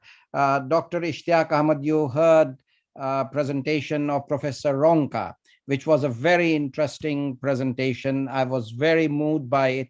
Perhaps you will take that into consideration as well. The floor is yours, Professor. Doctor, sorry. Thank you very much, Barrister Trumbo. I'm grateful to you for giving me this opportunity. I'm happy to be part of this August panel, as always. Interestingly, my presentation will focus on Pakistan's role in Kashmir. And very interestingly, this morning I was at the Swiss ambassador's residence, where there was a panel discussion on the role of non-permanent members of the Security Council as to how much influence they can make in terms of influencing the decision-making process at the Security Council. And in one of his remarks, former Foreign Secretary Riaz Muhammad Khan stated with reference to Kashmir and what has been going on since August 5, 2019, is that Pakistan, sometime you have to be patient. So Pakistan, in his opinion, is pursuing a policy of strategic patience on the Kashmir dispute. Obviously, I would rather differ with him because never before, I've been writing on the Kashmir question for the past nearly 30 years now. And we have seen many, stages in the evolution of the Kashmir issue, not necessarily from Pakistan's perspective, but from the perspective of the international community and from the perspective of the Kashmiri people, first and foremost. I also remember my gut reaction to August 5, 2019, abrogation of Article 370, along with it 35A, and creation of these two so-called union territories by the Modi regime in India. My gut reaction was that since they have raised the stakes in an unprecedented manner, the Indian side, so Pakistan, as a Pakistanis, was the emotive response basically.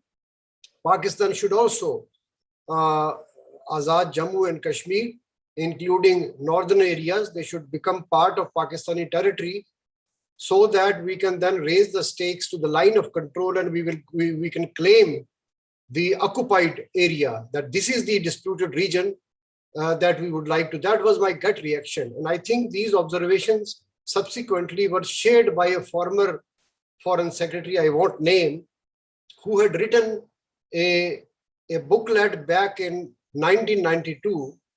And he asked the guys in the Foreign Office that he would like to get a copy of that. And interestingly, nobody knew about that, document. That was the state of affairs. His opinion was also that Indians have taken the dispute to the next level, and the intentions behind that were very clear, unlike before. So when I look at Pakistan's, situation, in terms of the role with regard to Kashmir, I think increasingly it is gravely divorced from the Kashmir reality, in my humble opinion. I know if you look at the situation, say in 2018 or 2019, especially when Prime Minister Modi begins his second tenure, intentions were very clear.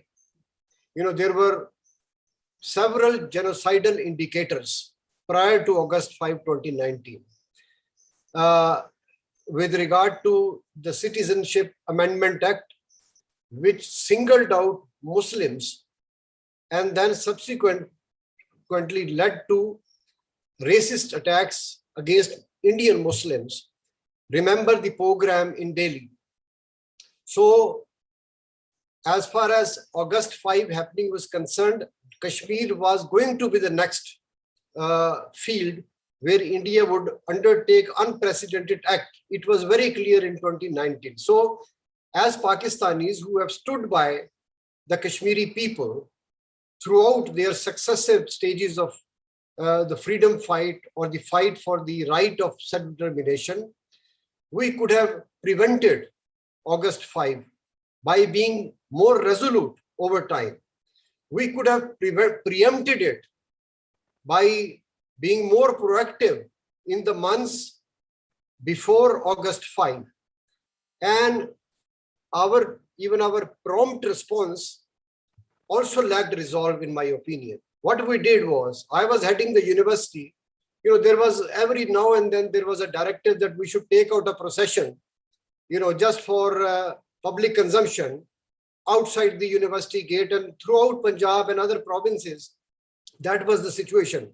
You can't really rally international opinion just by taking out, processions or holding seminars to express your solidarity with the Kashmiris. You have to do some concrete actions. The way the Indian brutal regime has acted in Kashmir. There are so many other, options available in terms of you're trying to convert the converted, because our international diplomacy, I think, failed in the last 2+ years as far as Kashmir is concerned. If you look at the Kashmiri freedom fight and the situation in Kashmir, 40 years, you can see many episodes. The militancy or the violence that came to Kashmir, say on the part of the Kashmiris or people who fought there from, say, 1987 onwards, it happened because India brought the situation in occupied Kashmir to the extent, especially, violating the will of the Kashmiri people through that 1987 elections. So that was the real context. But what India does in the next decade or so, in the name of insurgency, it launches a counter-insurgency, movement, and this entire, draconian laws, series of them, War Powers Act, Prevention of Terrorism Act, so many other brutal acts. Then you had this phenomena of missing persons, custodial deaths, mass graves, mass rape. This is a story of the 1990s. And then 9/11 takes place. India discovers another guise, that is the war on terror.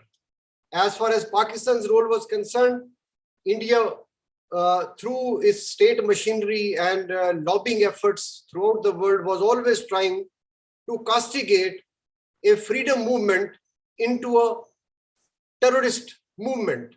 And because the global climate at the time of the war on terror was conducive for it.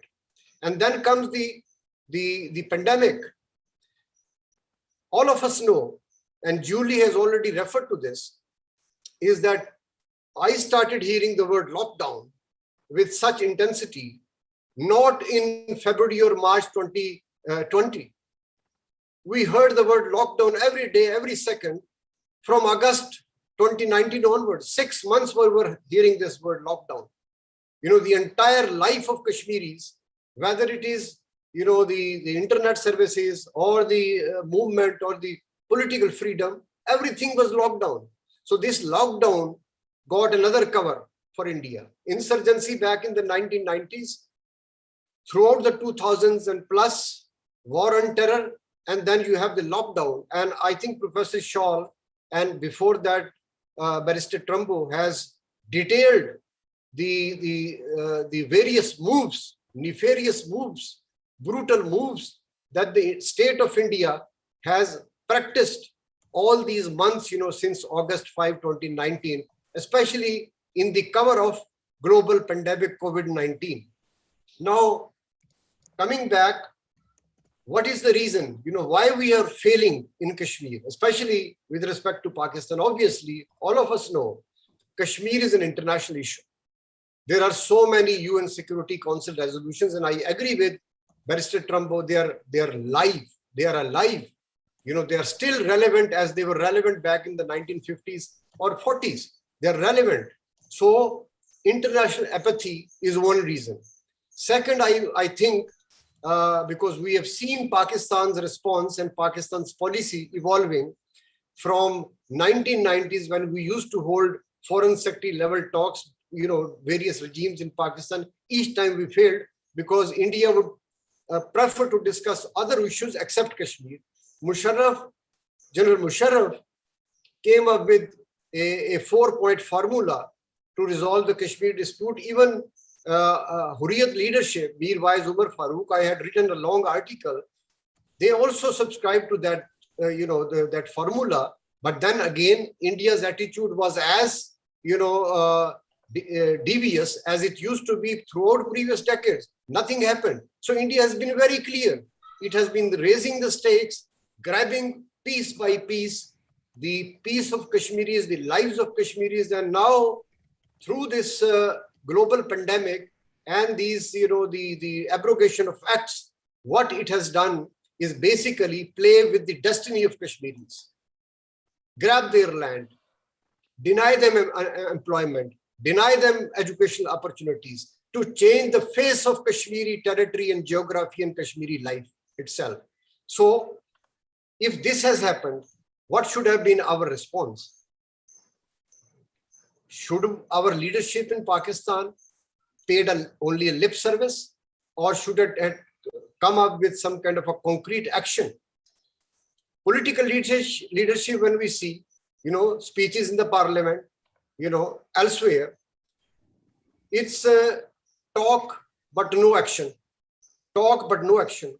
Military leadership, I won't hesitate in stating that this is not the time for track to diplomacy. When on the one hand, we have Kashmiri lives at stake, never before in history, in a manner that we see right now. So on the other hand, we again start talking about the same thing that we used to do in the 90s or during Musharraf time, when things were relatively better. They were never better, but relatively, unlike the current situation, things were, you could exercise restraint or CBMs and all that. So there is a moral issue related with Kashmir when it comes to Pakistan. It is not merely politics.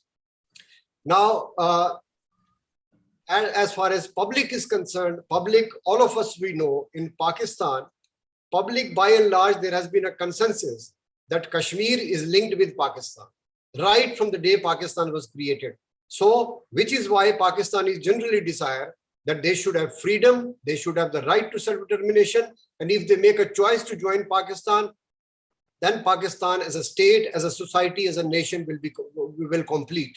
But what has happened? Even in terms of political infighting, each time you switch on the TV channel these days, there is a political infighting going on. Nobody bothers to discuss the Kashmir issue. This was never the case back in the 90s or even throughout the 2000s. You talk about, I agree with Barrister Trumbo, that as far as the right to self-determination of Kashmiris is concerned, there is a general consensus in Pakistan about this. But where I'm concerned about is two things. Number one, capacity. Sometime, you find, the officers in Foreign Office, blank about very key, like resolutions of the Kashmir dispute. And sometimes you notice that there is a lack of will on the part of bureaucrats, diplomats, and as well as policymakers. India does not listen. This is the bottom line. And India has been manufacturing reality in Kashmir right from the start. And this ability to manufacture reality and the propensity has increased over time. Now it has started to attack, the demographic and geographical nature of the occupied territory is being changed as we speak now.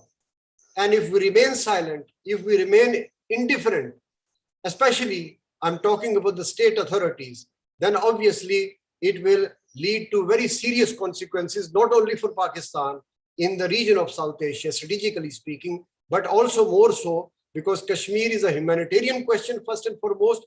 It will have harrowing consequences for the people of Kashmir.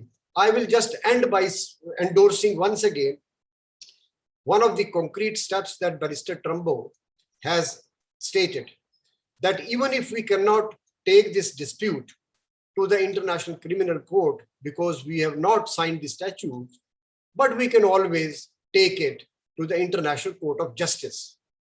Now, obviously, it will be up to the state authorities if they have the capacity and the will to take this concrete step. At least I am clear, and I think my colleagues will also be clear, that at least we are clear about what we have been doing all these years.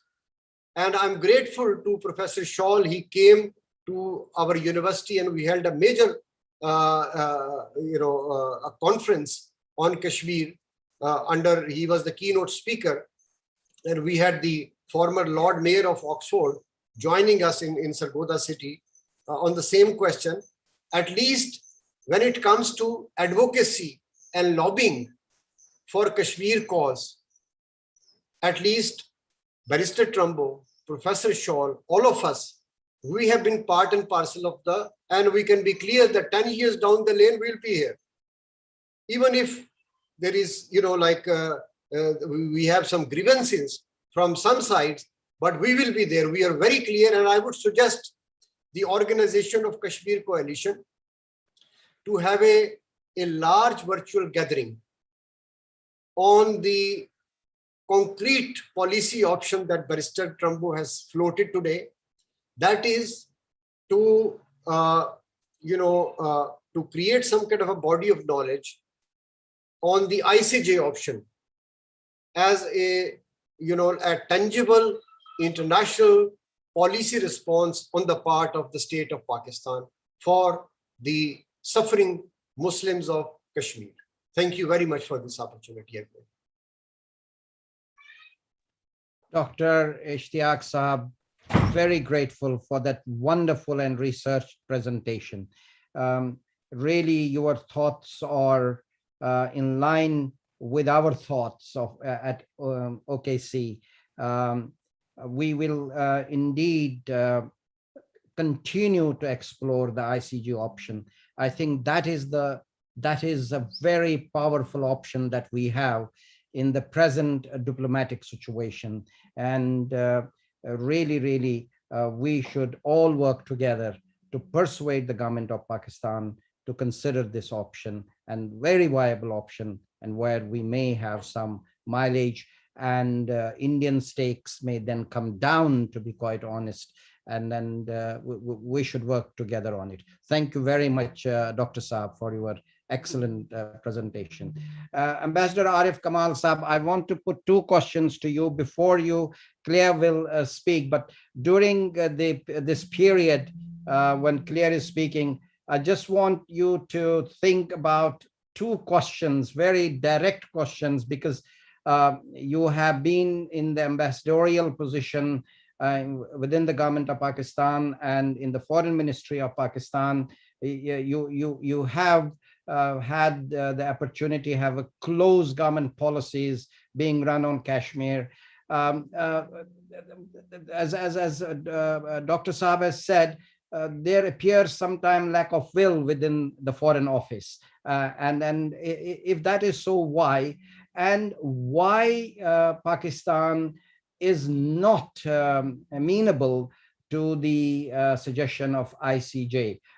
Please give your thoughts to this. We would want to know, we would want to learn from your experience, and you have all the time after Claire's presentation to give us your view. Claire Bidwell is here. Of course, she has been waiting. We lost you for a short while, but it's very glad to see that you are back. Very strong activist on self-determination, human rights, and on Kashmir within England, and of course co-founder of an organization, of a thought, to be quite honest, of a concept, Let Kashmir Decide. So let's see what our Claire's views. Please, Claire, the floor is yours.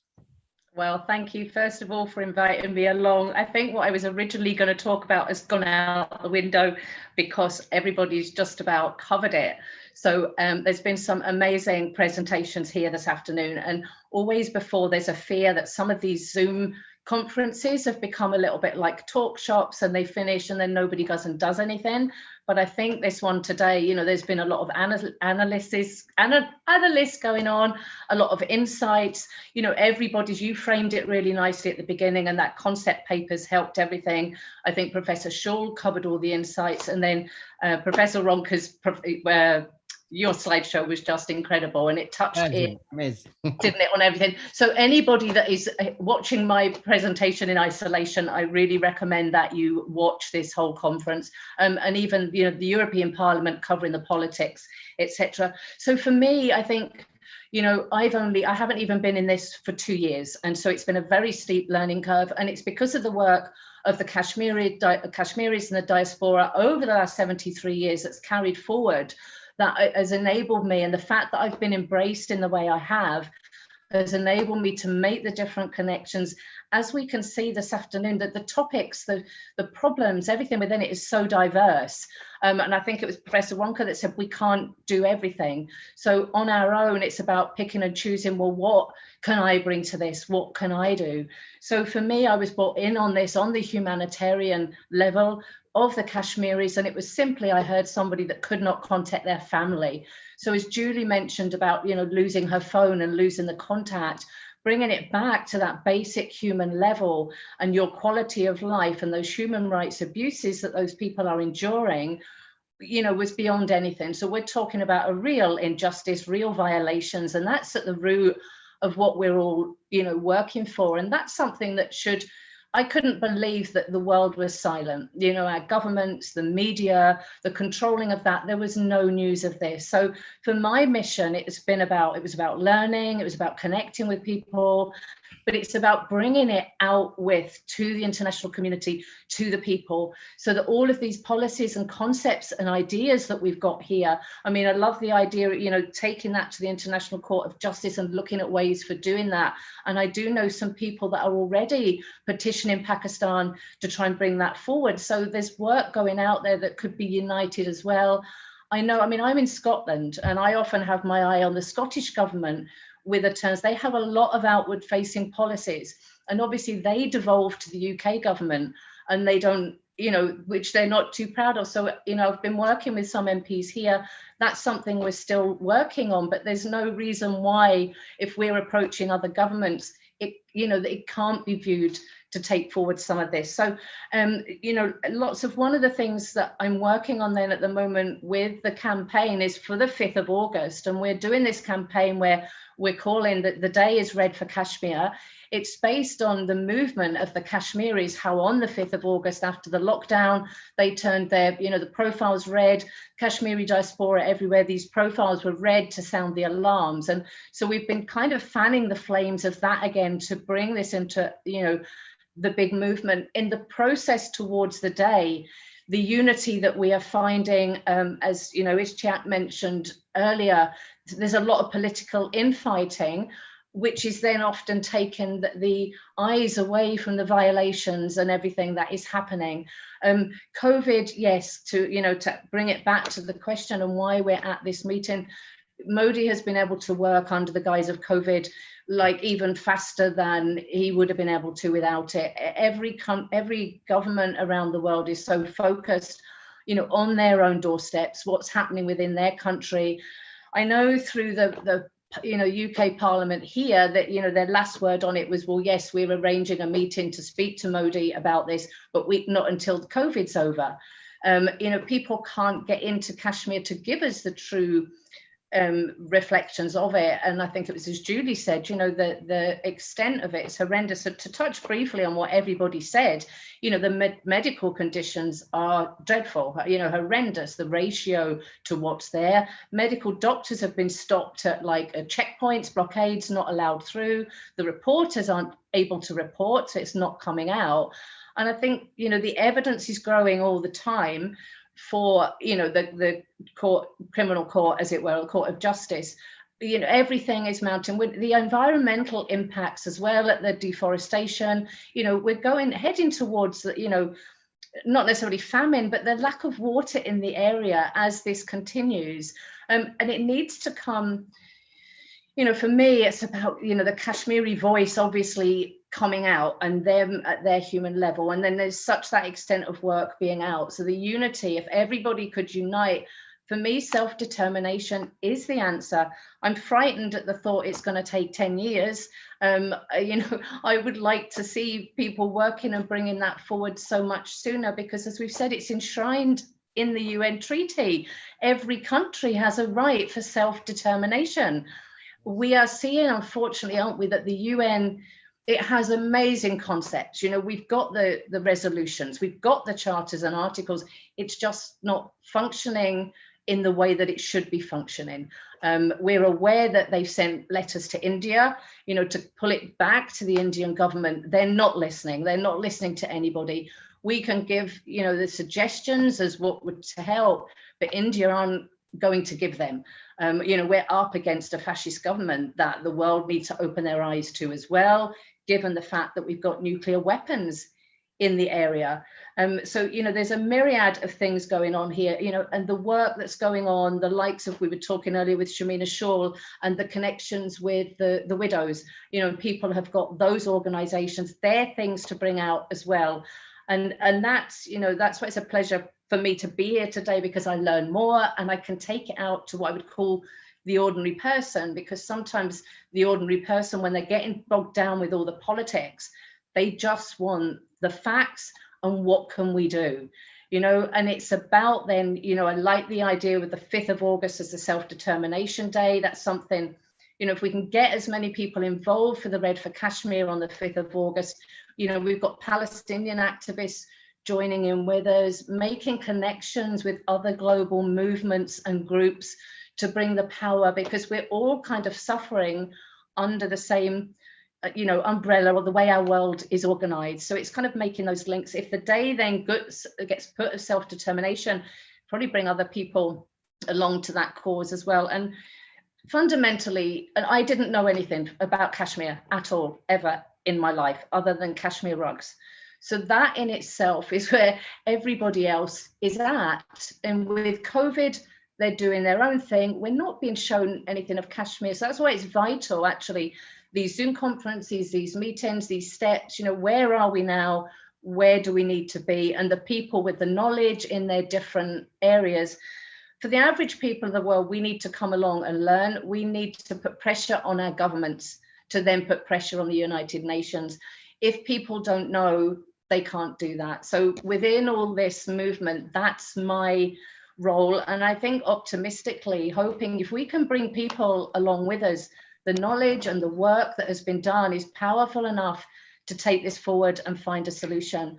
But it's, you know, again, it's about the Kashmiris. Their voice needs to be heard. Their voice needs to be listened. The fact that all their, you know, political leaders are imprisoned, and then during COVID as well, that they weren't even released under such dire consequences. India have been able to hide, but behind COVID, and then just, you know, with the words escape me, but where they're going in and removing everybody off their lands, clearing lands. As you said, the work, you know, there's no work for the youth, and there's so many youth, and the drug rates are rising, and they're hitting a real human catastrophe. But everybody, sadly, is wrapped up in COVID for themselves. So we just have to keep bashing away, sharing, connecting, uniting, making those plans, as was said earlier. And for me, then it's about trying to human rights issues, letting people know the suffering. It's not acceptable. It's not acceptable. And for United Nations to be allowing that to happen, that's not acceptable. Like I say, 2 years on, and we're in a worse situation, despite all the work that we've been doing. But the strength, obviously, for us, I think, where we've not been allowed on the street, has meant we've been able to use social media as a uniting weapon, you know, to realize the extent of the knowledge, the options, the information that is out there. I mean, Pakistan, to refer to them, were doing a huge amount of work at the beginning. And that really motivated me because, you know, Imran Khan's speech at the United Nations, when the world was silent, was a real boost to me to keep going in terms of the insight and everything they've had. I do realize they've gone very quiet. I don't think I have the skills or knowledge enough to be aware of why. So I could guess on different things. I think somebody mentioned earlier about the patient approach, which could well be, they've obviously got COVID themselves, but I will just need to watch and see where that goes. So I think there's been some really good insight this afternoon. And, you know, I just hope to take that work out further, keep connected with people, anything that I can do that can raise that awareness further and bring the common people to the movement to put pressure on our governments and the United Nations. Because for me, self-determination is the solution. That's the right, it's there.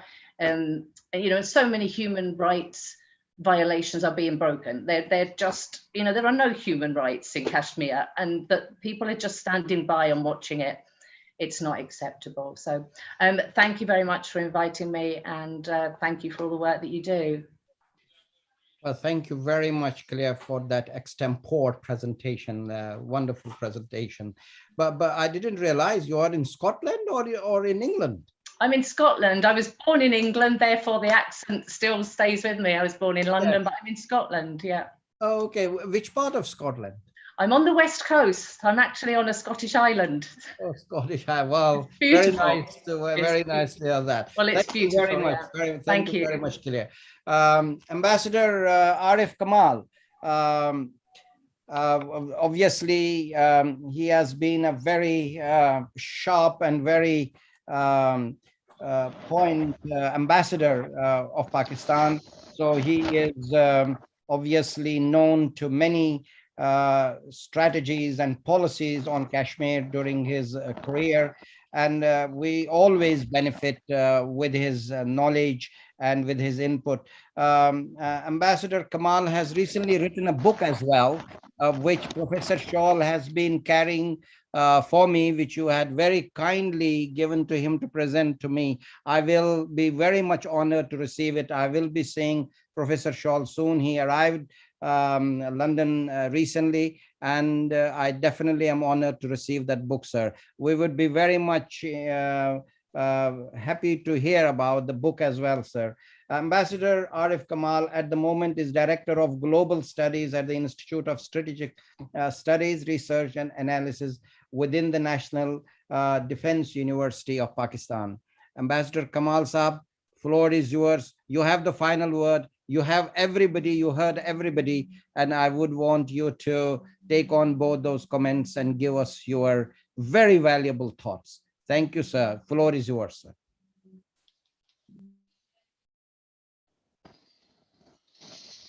You are still muted, sir. You are still muted.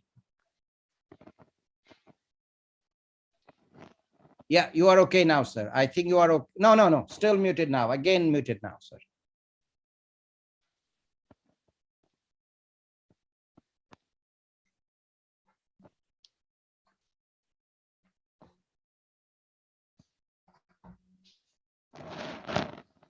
That should be okay, sir, now.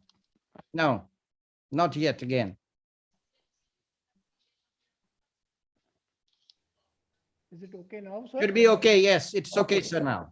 Well, thank you, sir. Thank you, Barrister Trumbo, for today's spotlight on Kashmir scenario and for giving us the opportunity to revisit the images that come down to us on brutalization of a people under the pandemic regime. I'm greatly impressed with the presentations that have been unfolded here, of scholastic as well as of those carrying representative character, the voices that carry weight for me and for the wider world. I also want to take notice of the idea that has been advanced, and I'm sure it's yet to be developed, on Self-Determination Day and Self-Determination Decade, and also on what Professor Istiaq spoke about, what may or may not necessarily be the strategic patience in trauma. And I think he's answered so many questions by using this expression. At the outset, I think we all know and feel the same way as we live in the midst of a pandemic, as we have experienced it in the over a period of 2 years or so. However, this period, Kashmiri people have experienced something unique, moving from one, as they say, trauma to another, and from one lockdown to another, moving direct from COVID-related situation to what we have just explained, political brutalization of a nature that has not been displayed in the past 7 decades or so. So COVID has essentially been a smoke screen for assault on the Kashmiri people and their right to exist as a nation in the community of nations. This is the way I like to put it. And of course, from 5th August 1919 to this state the story of assault of a people and of all it takes to disempower them is a story that forms now part of our contemporary history, and it is flagging itself by itself. The world saw it happen, and some choose to speak, and some wanted to turn their backs. I think it has also been discussed on this floor. What we witnessed in the arena is been a sort of re-rise of Nazi manifestations in South Asia, and therefore I think we have to see it in that perspective in order to reach the right conclusions. I don't want to be repetitive of what has already been said and so eloquently put forward. But I think there are 5 points in the very nature of the Indian action that ought to be shortlisted for anyone who would like to offer his views.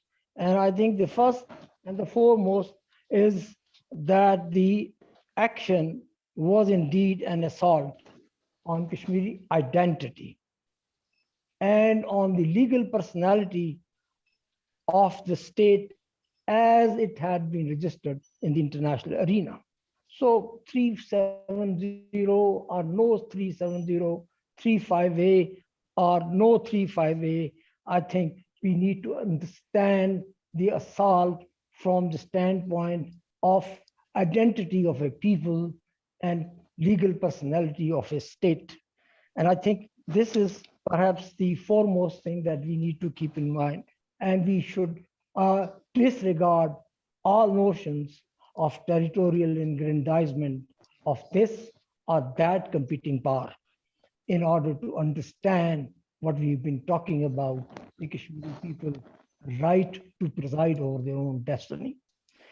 Secondly, I think the action stands in contradiction with both the what we call the international commitments, UN Charter, UN resolutions, and bilateral obligations, including similar.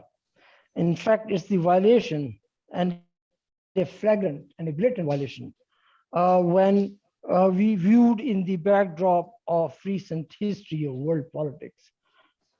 Thirdly, I would say that the sovereign India's move in August 1919 aimed at creating what they thought was new ground realities vis-a-vis J&K.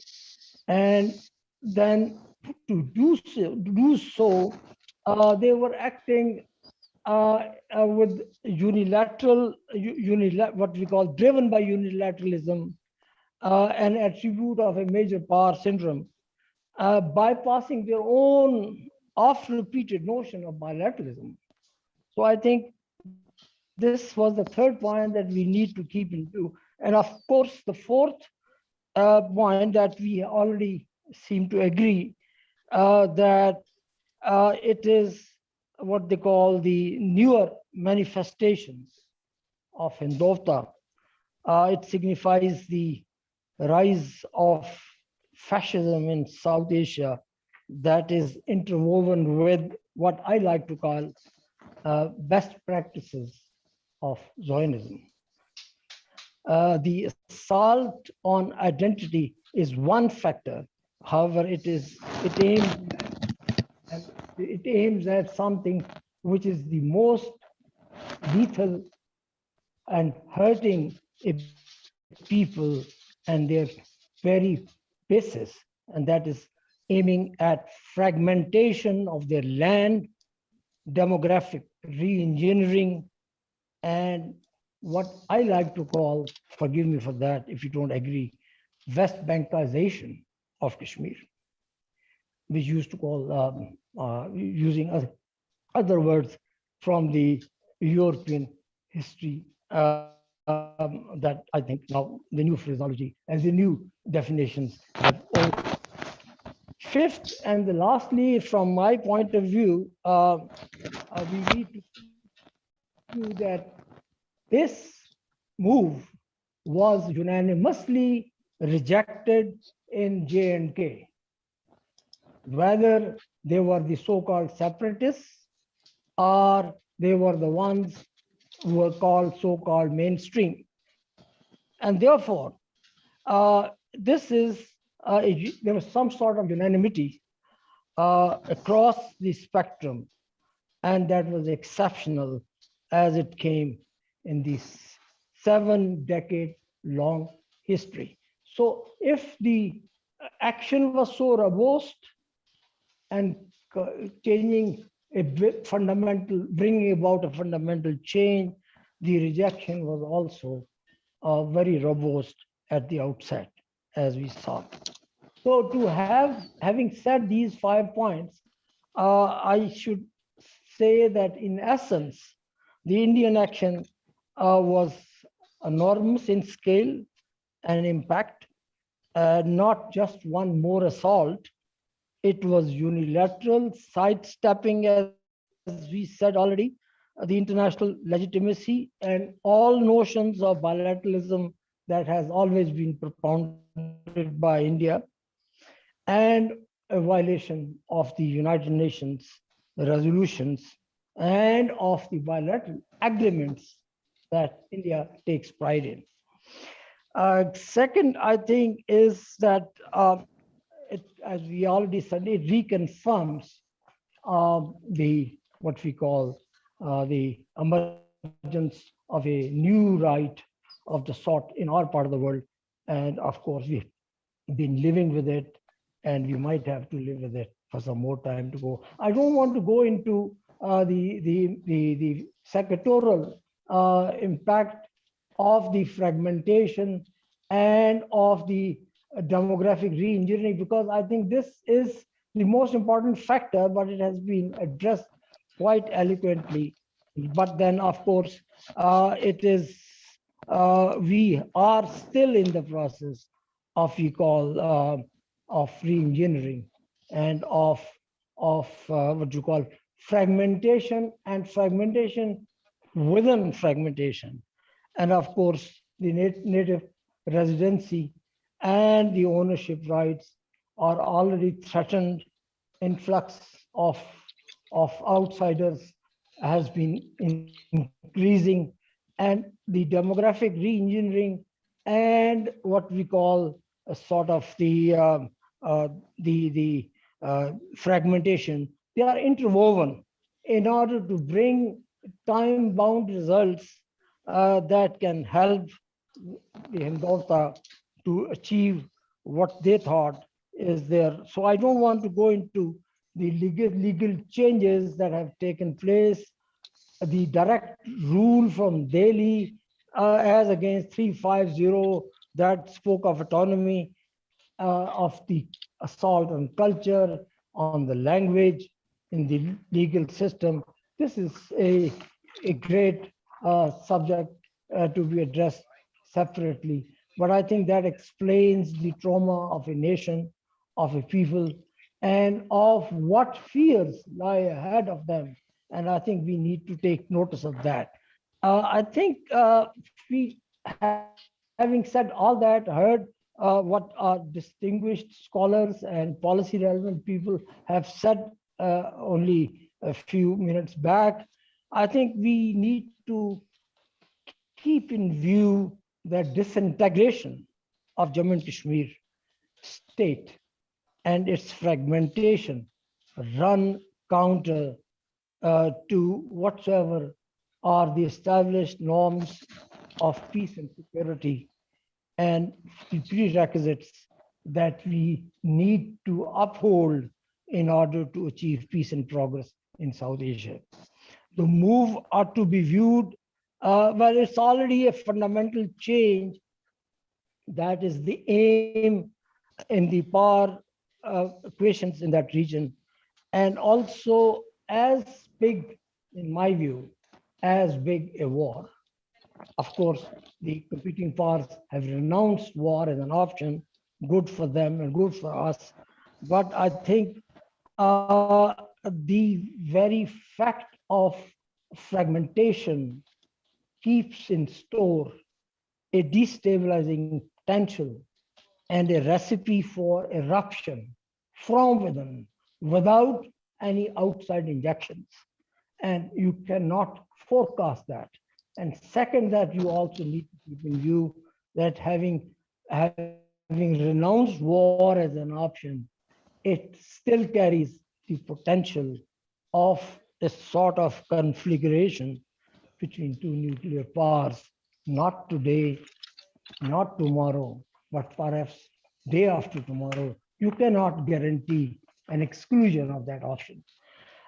The second part, I would say that the human rights situation as it is no more uh, kept within compartments of sovereign states and are does not only limit to disputed states and territories, but then the international response on the human rights scenario in Kashmir, the worsening of human rights has been a help.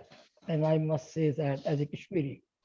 And I think the credit goes to the Kashmiris who have now the means to speak out. Of course, not that loud and not that clear, but they have voices from within based on technology, and they have their representatives everywhere speaking as the hosts we find today. And therefore, the UN Human Rights Commission reports and other examples be a testimony to what I'm saying. But then a lot needs to be done more.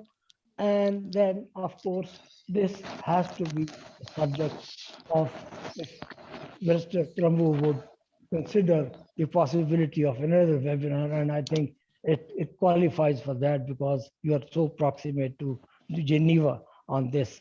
Well, of course, I think with this, we need to keep in view that Kashmir is not a human rights issue. It's not merely a human rights issue.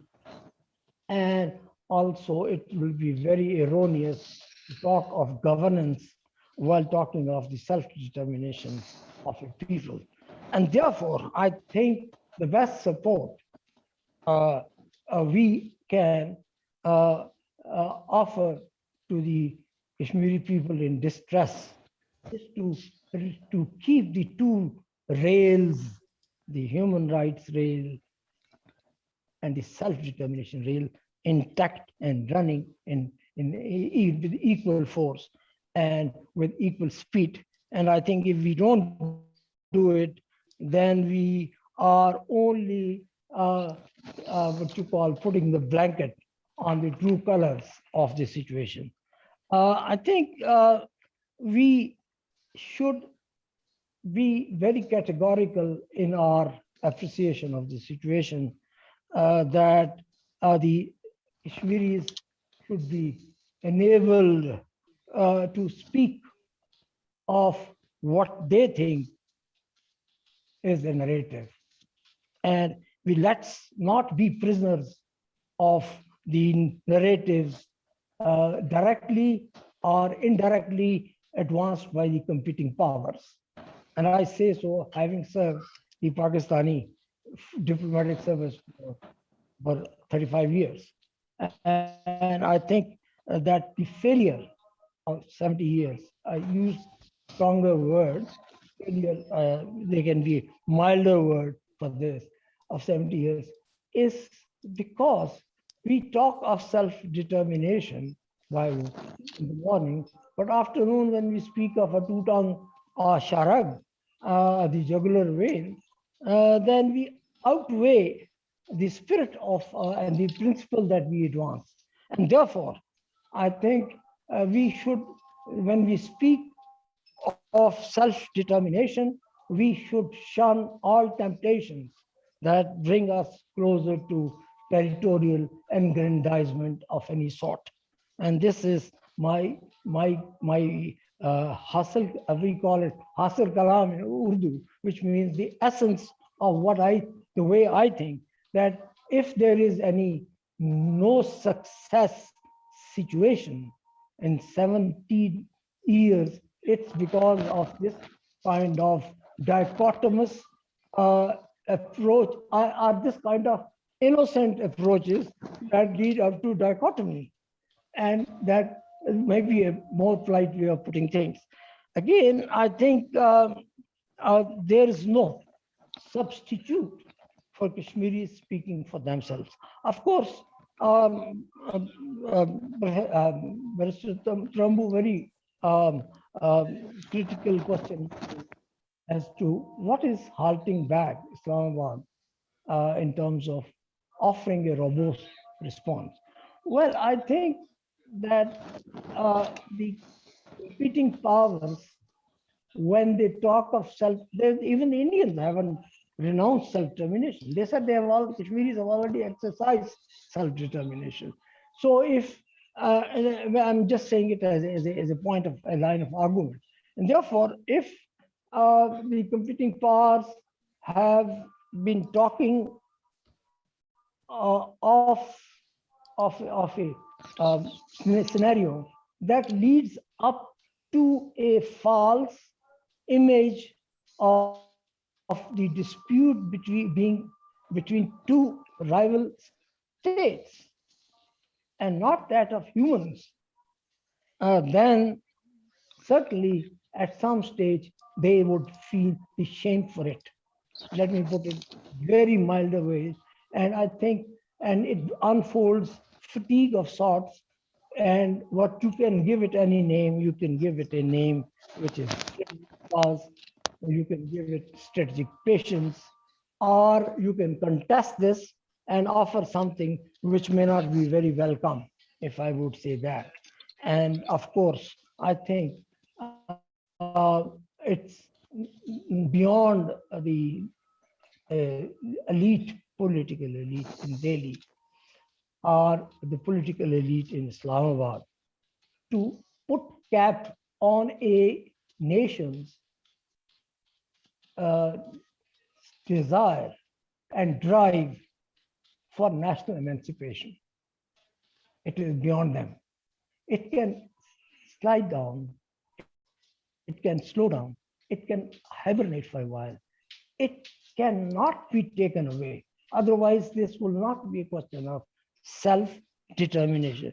So I think the word strategic patience may be acceptable in that form, that it will have its own inertia, its own strength to stage a comeback and come back in a bigger way, and not necessarily that you calculated it that way. It's because there is a people whose total population is more than the total population of the Gulf states put together. How you can ignore this factor? Again, about the ICJ, well, let me confess my ignorance. First of all, I was in the Foreign Service until 2007. And beyond that, it may be misleading that I say so. But I think one can say three things as hypothetical. And I think there is a lot more better informed people. But I think, first of all, there are bureaucratic apparatus that fears that this may prolong, this may not bring a binding impact, and this may not necessarily address the primary interests that the party that goes to the court who has in mind.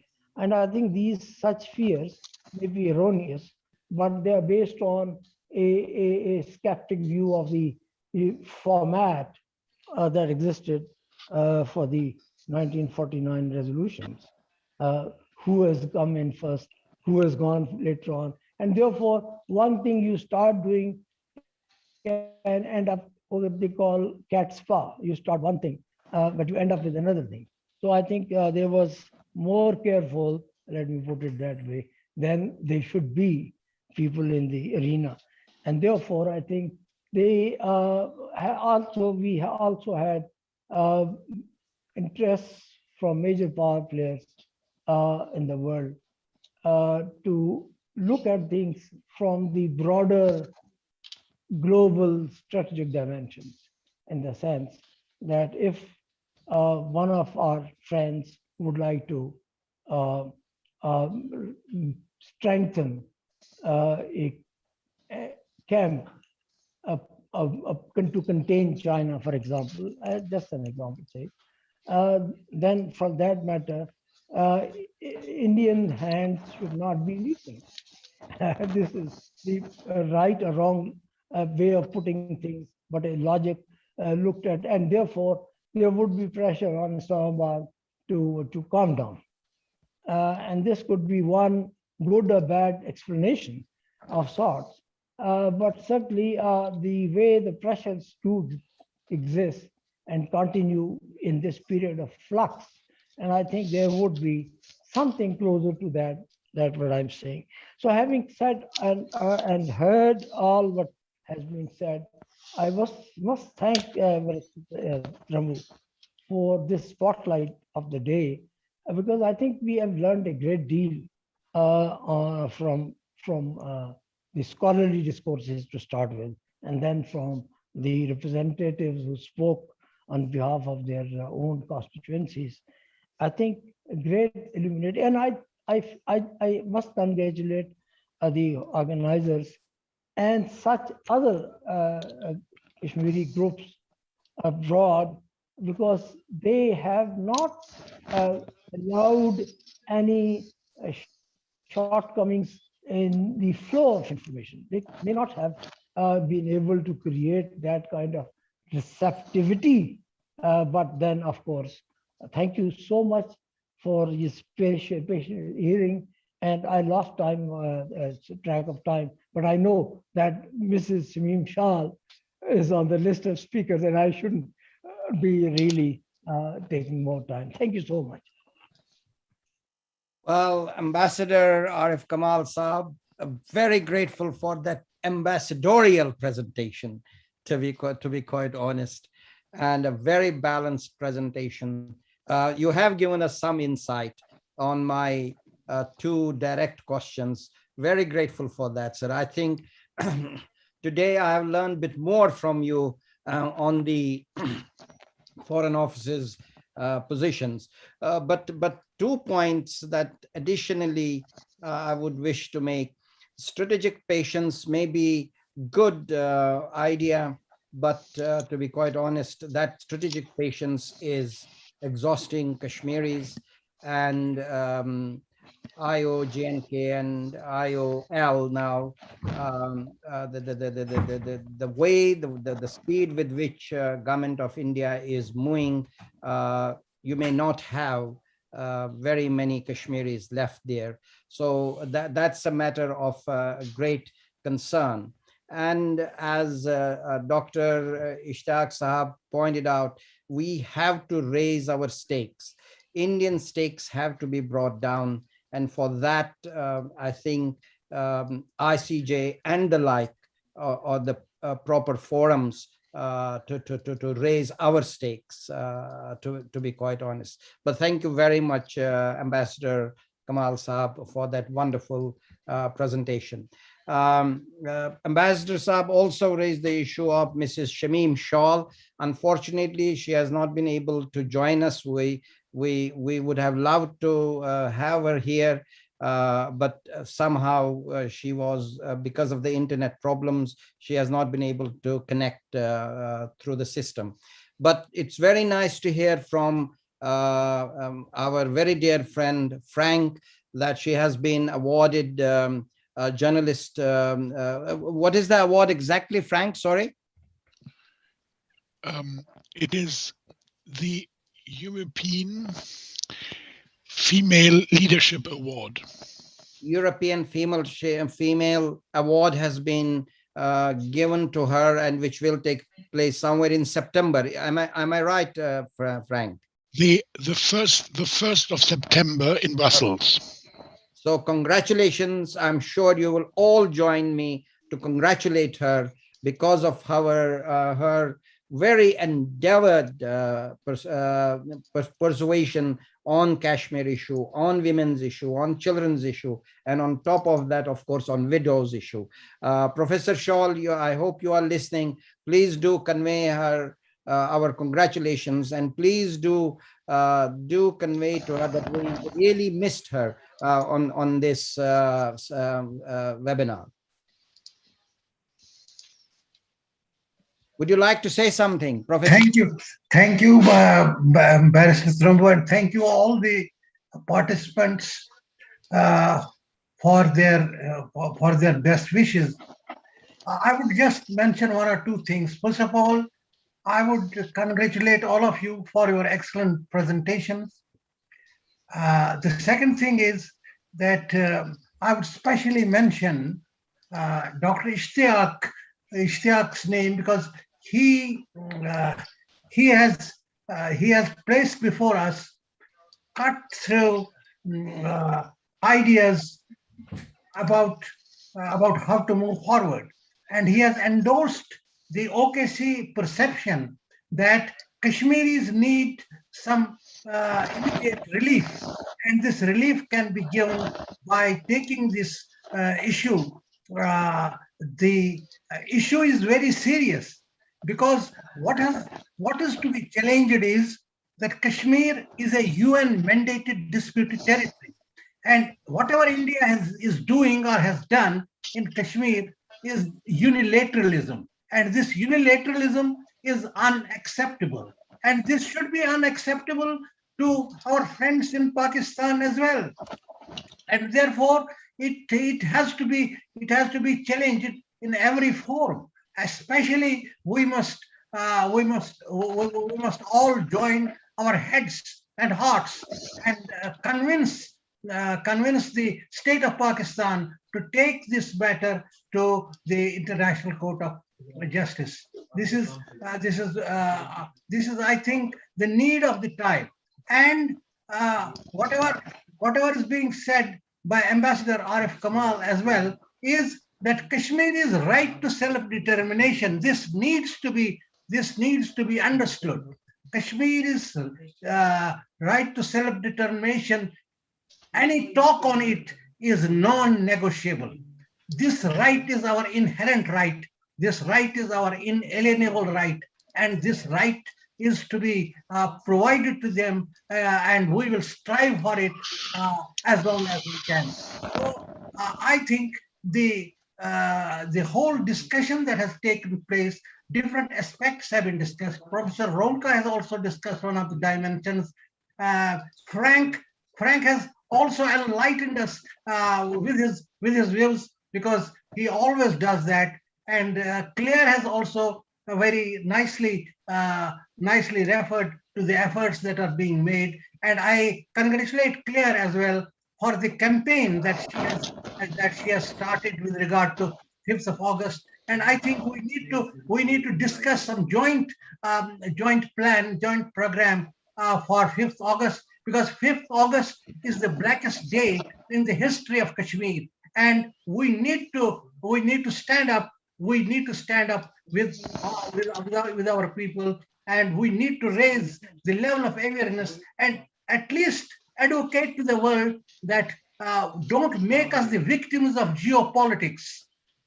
We need our rights, and these rights are not surrogate. These rights cannot be surrendered to some flux that is going on at the strategic level at the globe. So Kashmiris deserve to be respected, and they also have a dignity, and they also need to protect and preserve their identity. So I think this has been a wonderful exercise, and we have learned a lot from the scholarly discourses presented here. Once again, I thank you all, and I hope that we continue to contribute to the valiant struggle of the people of Kashmir for their for their identity and for their freedom.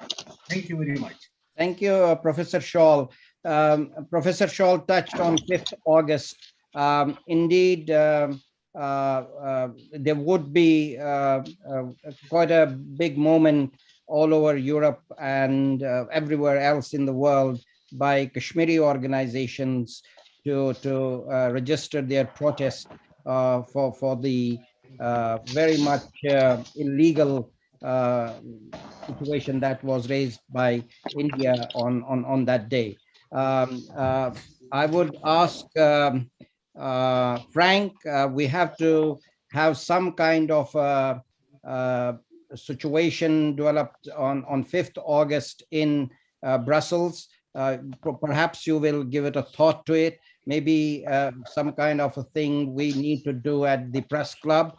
Professor Shaw, you need to do it for London, of course, and Claire, you should think of Scotland.